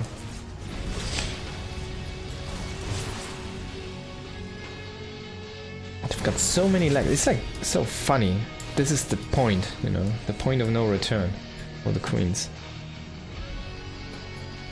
Alright, so it's a 2-1-1 here from Clem, of course, with that 3cc, and there was a time where everybody was going 3cc Hellion Banshee, and those would occasionally get busted by Queen drops. And then people started to do that 2-1-1 with the 3 base. And that completely wrecks any form of a all-in. That completely shuts down Nidus. 2 base Nidus. It completely shuts down that Queen drop. It completely shuts down any meter play. You still need to win the position against Mutas, but you can just push in aggressively. You can go for a base trade against Mutas, for example. Throw up a couple turrets. It's such a solid strategy that all the Zerg players were like, I've never seen the strategy lose. Like they don't know. This is like the perfect way to play. From the Zerg perspective, of course, this limits yourself as the Terran, because your follow-up tech does get delayed a little bit. Your +1 is gonna be later. Your stim will be faster, but you have to skip. Right now there's a round of Medivacs you have to skip. So you only have the first 2 and then you move out.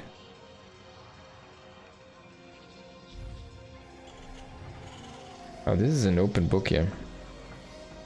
Oh, the Marines! They stim! What a fast finger on that stim hotkey, but Hellions and the Reaper are still at home here. The army at the front though, can it maybe pick off this hatchery? Yes! Will get cancelled, even though the Overlord dropping creep here, quite a genius move to have these Queens ready with their transfuses. Still does lose the Overlord, does lose that hatchery attempt. Nice tempo advantage here for Clem, very good opening he found there for himself.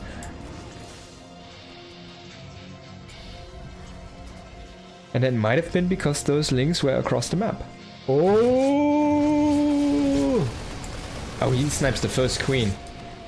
Oh boy, they're off creep right now. The Chumos are not here yet. Finally, oh boy. So he does have to cancel again, but he loses so many Queens. Wow, he lost 2 Queens in that. It's so funny. You have the creep Chumo, and then you have the hatchery, which has creep itself. The creep Chumo does already enable its radius, right, instantly. So even though it slowly spreads out like this, like the hatchery already has a radius, has creep under it, and wherever there's creep already, the creep will also then instantly start to spread from there. So you have the creep that just barely starts to spread over here, and then it instantly starts to spread from under the hatchery, because that provides creep, right? Which is there even if you cancel the hatchery. So you'll have like a patch of land kind of that starts to be ferocious for you as the Zerg player. Oh, that's a nice scout there. The Ling, what a tiny cutie Ling. Gets that scout in again. Very few Marines here, but just enough, maybe not. He will have to pull the SCVs. He's gonna try to run them through to block for these Marines. And the Medivacs unfortunately are not fighting with this. They could prevent a lot of deaths. Oh, don't. Oh, don't. No. And the tank. The tank. Who got the kill? This guy? 3 HP? Maybe. Now we're going into Widow Mines here as Clem, and he is going already into a Liberator. That's a little bit funny. Usually don't see this, a Liberator. He could be thinking about going into multiple Liberators, but he does queue up another Medivac behind this, so he might just wants to do a little bit of a harassment move while he's pushing on a different location. And one Liberator might just do the trick for him in this situation. So let's gonna try to cancel this command set. Of course, they do not have armor values on them, so this actually, they take a lot of damage. And yeah, Clem trying to do the same here. On the left side, he will kind of dodge that fungal, and the second fungal also doesn't really connect. And Clem can still hold his ground here. He will cancel the hatch, he will kill the drone, and oh, Cyril does actually click Adrenal Glands here. 2 upgrades coming in. Ultralisk Cavern on the way. Of course, the hive is already done. And he's just defending with Ling the Ling Infesta, I guess, right? Is what he's making, yeah. Ling Infesta Queen. Just high value upgrades on those links. Wow. +2 damage is already done here. That's so fast. He's already working on his +3. Liberator, unfortunately. Oh, this is cool. So the Liberator vision was nerfed, so now he brings in the Medivac to generate the vision for the Liberator. Oh boy. That's so funny. That's so funny. Infestor coming in here. I'm gonna grab 4 of those Marines. It's nice for the Infestors because they'll always get... If they connect with Bio, they'll always get something. Wow. How did he not lose an SCV in this moment just now here? He needs to repair those Medivacs though. They have been eating a lot of fungal damage at this point. They're starting to get very, very low. 3 Marines here, a little bit abandoned. Will not get picked up. Widow Mine could have a good connection. Does manage to run away though. Is that the Liberator from earlier? No. But it's also not here anymore. Viper must have killed it. It's juicing up right now to kill that Medivac as well. A big Ling attack here coming into the natural base. Not really finding an entry though. The third base is open. The attack on the bottom side here again for Clem though. Cyril is having issues dealing with that. And wow, he just GG's. He just GG's, okay. Wow, he cannot get the ball rolling, and he just GG's out. That's a very fast one here.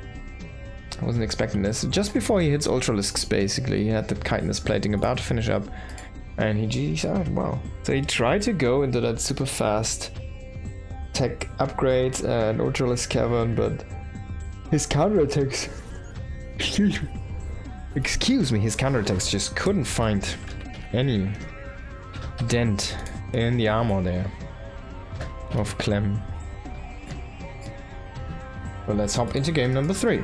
In the top right of Tourmaline, we've got Clem, and in the bottom left it is Cyril. Might be a little bit tilted after that game. Might be a little bit tilted.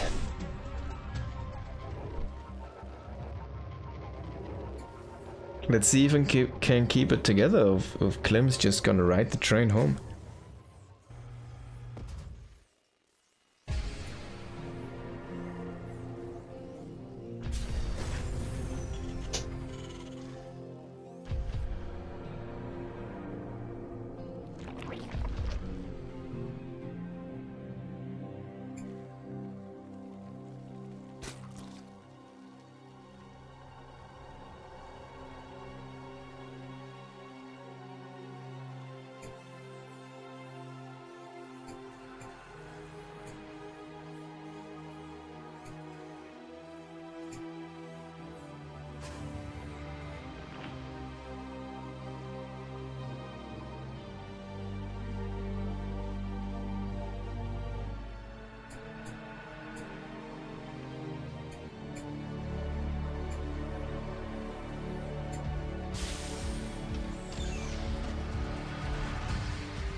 Reaper expand here from Clement.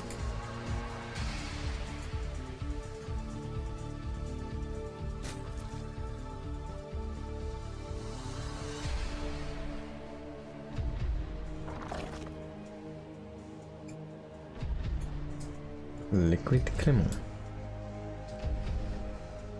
It's gonna block that third base.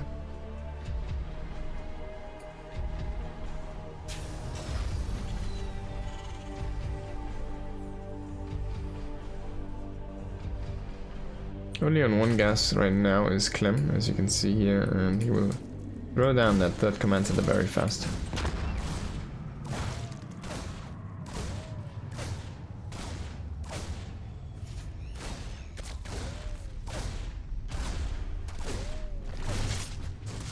That Reaper dance. This is one of the deadliest Reaper users on the planet Earth. This guy. Maybe even the deadliest. There's the command center, number 3. There's your Hellions for Peru. I'd like to see some mech, honestly. I'd like to see some mech. But this map just is so good for bio. He doesn't manage to intercept and block this base.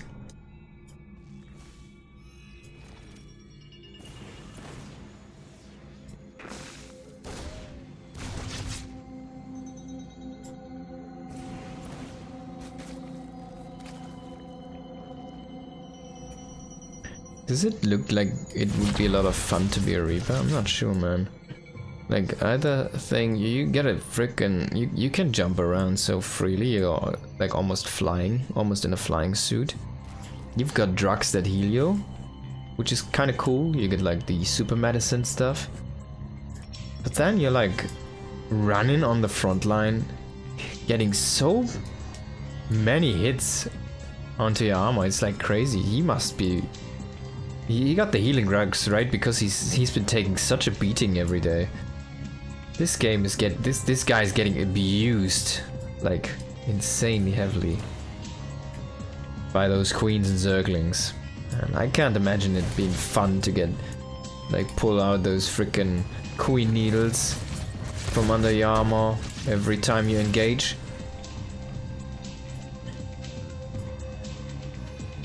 And then put in the freaking drugs to heal it up. And then comes the Zergling and just bites you into the frickin', I don't know, leg, and into your arm, into your torso. And you gotta shoot him with your frickin', how do you say this in English? The Tucker in German. It's the Tucker. Because it makes the tuck tuck tuck sound.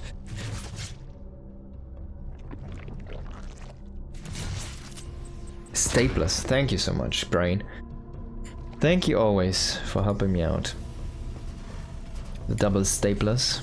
I mean, they look like staplers, right? They have like literally no... There's no like bullet runway or whatever you call it. It's just a state magazine and frickin' trigger. Bam bam bam bam. It's literally a stapler. It's a magazine trigger. It's actually what a stapler is.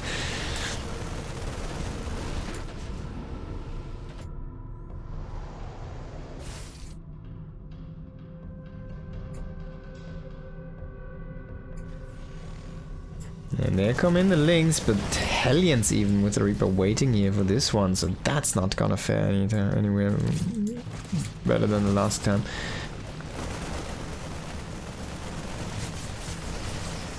Clem again, shutting down this fourth base here with this build. It's the 2-1-1, of course.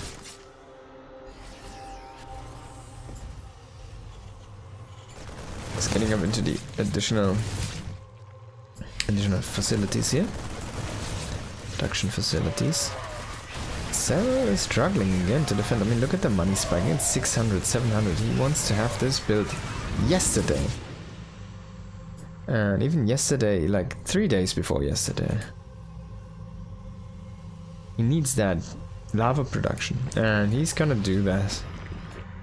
Oh wait, For a second I thought he would be double expanding. No, this is actually has been delayed so much because of the queens there. And this time we're gonna see a different composition here. It's gonna be Ling, Bane, Hydra here for Sarah. That's a proven composition. If you want to learn as a Zerg player and want to have a very stable mid game and a very strong one, you play this composition. You make Lings, you make Banes, you make Hydralisks. And you just make armor upgrades and range upgrades. At least +1 range, and then you can go into +2 melee. It's a little bit weird sometimes. You don't need to make 3 upgrades. Hydras are pretty good with only +1. But you definitely want to get +1 for the Hydras, because they'll be your first high DPS value unit. You got 12 damage here and 0.5, almost 0.6 attack speed. That's like 20 to 24, somewhere in between DPS. And that's a lot of damage. That's 3 shots to kill a Marine, so that's 1.5 seconds to kill a Marine or something around that. 1.6 seconds. Maybe 1.8. Not sure. And if you can boost that by 10%... Oh wait, it's not 10%, it's even more, right? Because you... No, it's a little bit less. It's like, I don't know, 8% or something. You get 1 additional damage, I think, so yeah. That's a lot, actually. Tank gets killed off here. Sarah's looking stable right now. He's getting his Baneling speed. This is the safest style you can play as a Zerg. So he gets this +2 armor, and now he goes into +1 damage for the Banes and for the Lings, of course. Gonna get the centrifugal hooks here. They are about to finish Bane speed and health. As you can see, they've got 30, now they've got 35, so they're gonna be very healthy little bee guys. Yes, and yeah, Clem says, alright man, I got Marines, I got Medivacs, I got Mines. Everything starts with M. I have 1 Marauder in there as well. Let's use that M&M and move it forward. Now he's gonna split this up. First he tried to move through the center, but Sarah was in position with a lot of Hydras. He has about 25. That's very, very many of them. And Clem was like, no man, I can't really push through all of these Hydras if they have Bane and Link support as well. So he tried to go and split up his army and hit 2 different locations, but Terrell is keeping up. He's tagging 1 with a Ling Bane composition mostly here. He will get hit by that Widowmine. Oh, that's a good split though. But in the north he's a little bit exposed and he loses a base for that because his Hydra army could not keep track of the 3 Medivacs that were roaming in the north side of the map.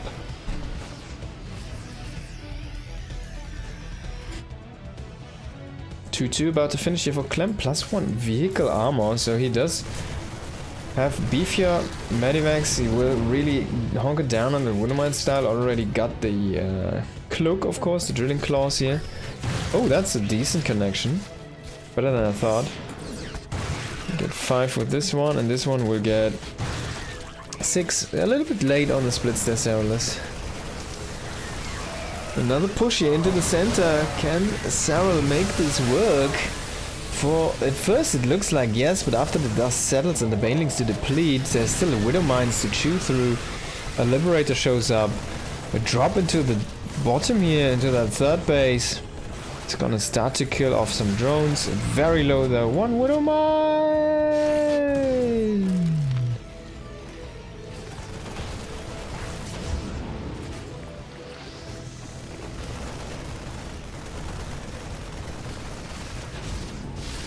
Not sure if that's the moment where you wanted to place some creep or the position.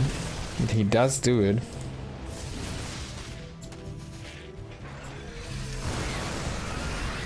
It's like on top of the Widowmine. Now the Widowmine did die. But yeah, I like these 2 creep tumors. They're so weird.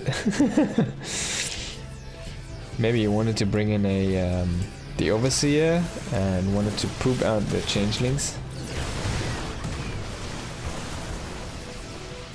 And you had the Queen still selected. so he placed a couple creep tumors. Now can Serral hold the center? He's also trying to deal some counterattack. This is so little though, it's only a couple links, they're not really gonna be able to do much. Especially because there's already reinforcements showing up here. Lurkers are now in the defense line, and this is where the +1 that you got earlier for the range attacks really starting to pay off, because you can utilize that for your lurkers as well. Viper's coming in, not high on energy though. Only one with energy is gonna grab one of the Liberators, which gets killed, but ideally you want to have those come in 3 with their full energy, so you can immediately grab 3 to 6 units there. Tanks of course not abusable anymore, or ductable. Need to utilize those blinding clouds against them. I think it's only sieged tanks though. I think you can still grab unsieged tanks. There's a Liberator kind of chilling here in the northwest side of the map, and Marauder getting swarmed by the Lynx. But the Liberators, they're not killable, and there's already too many reinforcements here for the Terran player on this position. Now a little bit of a scuffle in the middle, but not too much happening here. Both players want to wait for the upgrades. Adaptive Talents complete, and the other way has +3 upgrades and concussive shells come in. He's gonna leave that one Liberator here. He's gonna make a little bit of a SimCity over there as well. Marines with a lot of medevacs actually running here to the left side. And the center has been pushed here by Serral right now. He's already setting up inside the vision range of the sensor turret. And now, after he gets the attention over there, he says, alright, let's go in and let's kill some of your SCVs. In the meantime, Clem though does kill off the base here in the very far top left for Serral. And Serral's income is starting to dwindle. He has retaken a base, so he can just relocate into the bottom center position. We'll bring in one lurker into the range of the planter. He needs to be careful though, he wants to catch these marines. Now he can't bleed too many units himself. Of course he wants to have his opponent bleed out some units. But of course he cannot bleed too many units himself. This is so many Liberators. We'll lose a couple of the lurkers here already. Widowmine's not specifically good against lurkers, but if they are in range, sometimes they can be amazing. Now there's still a couple of medevacs actually with units inside, and Serral must abandon this plan to kind of bring them all under his control. They're all under his belt. There's a lot of freedom being painted right now here on the middle map. And Serral is respecting that freedom. And he will grab the medevacs. Oh my god, he will kill so many medevacs. This one does survive. A few Lynx tried to do a counterattack again, but did get shut down. We're starting to see the first ghosts here added into the composition, but there's nothing to combat those. It's literally the lurkers, and well, I don't think they have... Do they have the range? Oh, come on, F2.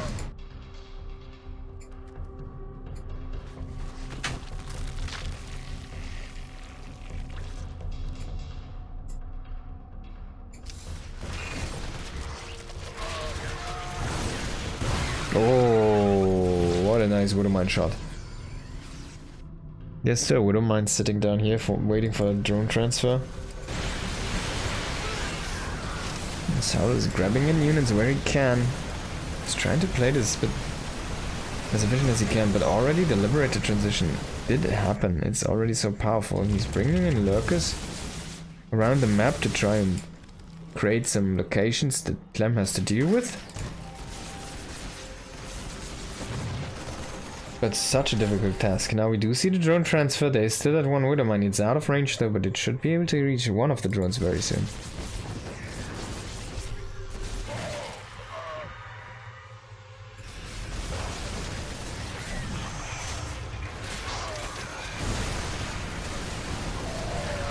Oh my god.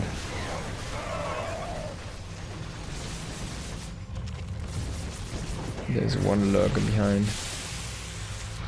So this guy did kill one mine at this point. Sorry, one dude.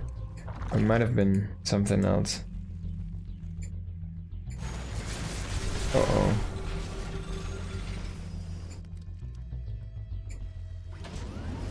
He has so many Liberators. 13 Liberators, only one single ghost to EMP them all. This mine is still in range here. Let's see what he can get next. Gonna reload in a moment. We will get another 6. Wow, that's a pretty good hit. Liberator coming in here, sieging up that base on top left again. Oh my god, it's so much freedom! Like, you need 7 Vipers. Fully stacked on energy to grab all of those. 7. It's not supply efficient anymore. But the issue is, like, even if you can, of course, grab all of those, you just don't get the tempo back. And Clem is not stopping. He's just going on and going on. He will take the very top left base very soon. He's walking in Widow Mines just casually and burying them here, and the Zerg base. Only gets 2. That's some pretty good defense considering. But the Liberators are just lurking for their opportunity here. Let's start to play some freedom over here, and there's a lot of fire coming down from those libs. So in the end, the big force of Serral comes in though. Can he pull through though? He lunges forward with that ability from the Hydra. That looked kind of crazy, but Serral did set up that for a while there, having part of his army in the very bottom right, sitting there. In the end though, he did reset most of the Liberators, I want to say. There's only 3 left. Aww. But he's not close to trading efficiently. Actually, he's very close to trading efficiently. That was a really good fight for him, huh? Wasn't it? The issue is this. As efficient as Serral is, he needs to outperform Serral by this much. About 5 minutes of, let's say, 1,000 in difference. That would be about 5,000. He needs to be trading 5,000 resources more efficiently at this point.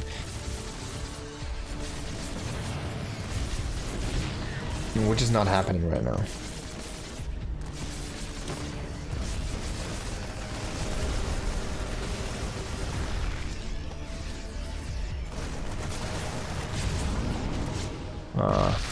Oh, he lives.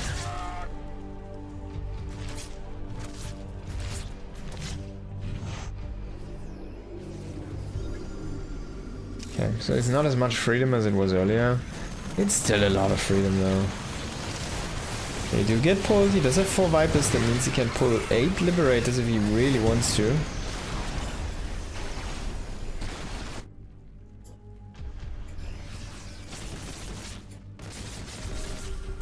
But playing this without Chiropters, you're losing so much time against the Liberators, and if you don't have the time, you'll be losing units because they keep on shooting. Whatever enters the zone. That's kind of funny. He wants to kill it with a planetary.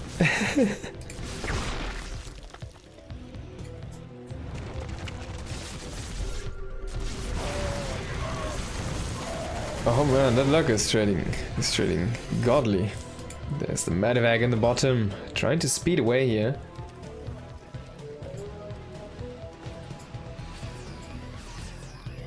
We'll start to trade against this group of links. Oh, they got stuck. Only one does get picked up and dusted off.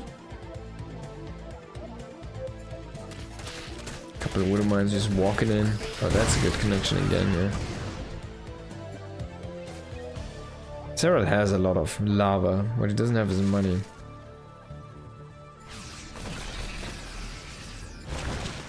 He's still trying to do this. This is so funny. He's burrowing this army. He's like, yep.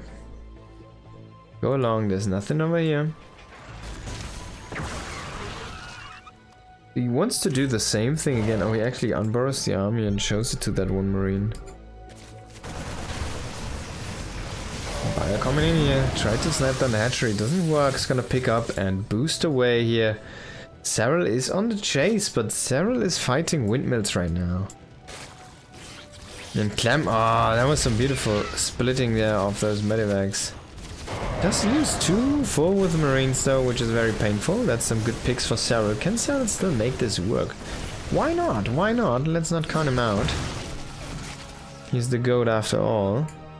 But he's really starting to run dry on money. Like, this is his best mining location, and this is the very best mining location. To formulate that very positively, this is one of his most newest mining locations. This is an old one, this is an old one, and this is an old one. So he has 1 gas still. On 50 gas. I'm bringing in 4 at a time here.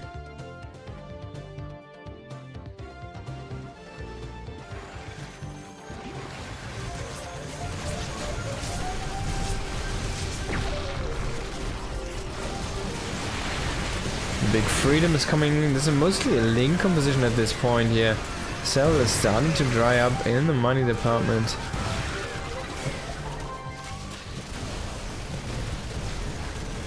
Clem's just cutting back to his bases. He has an extra planetary set up here. Don't want to lose the Liberators though. They are expensive.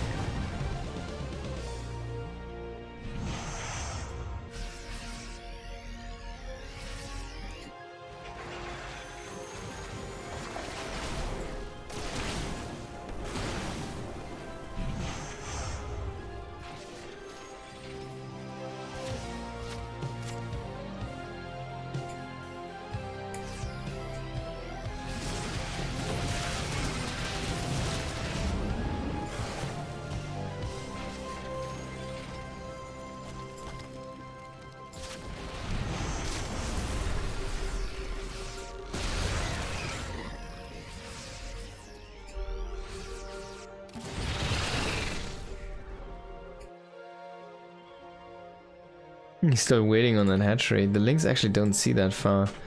It's kind of funny. Pretty sure the Medivacs does know about this.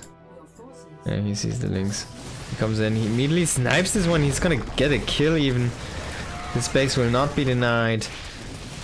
Clem is looking on fire right now here. Serral will deny it for now though. Can he kill this one though? Yami's coming in here. For Clement, Serral needs to fall back and he will actually not be able to kill this one. All of these links have been killed by the Marauders, I can't believe it. There's so many links. And they have so good upgrades. I think they even have Adrenal 3-3. GG is gonna be called. Serral does take... Clem does take the game and Serral has to. GG out. That's a best of 3 that Clem just snuck away from Serral. A best of 5. Just like that in 3 games. Wow, that was crazy swift. Okay. I'm starting to feel low on energy. And that was the last cast for the day. I'm gonna come back on Friday or Thursday, whatever it is. My Friday. Thank you everybody for sticking around. I'm so sorry I didn't notice a raid. Vindicta, thank you so much for raiding. And thank you everybody for sticking around. Who did stick around, hope you at least enjoyed the last cast here. And we will be throwing you guys somewhere else in just a couple of minutes. Thank you for watching. Peace, have a good one.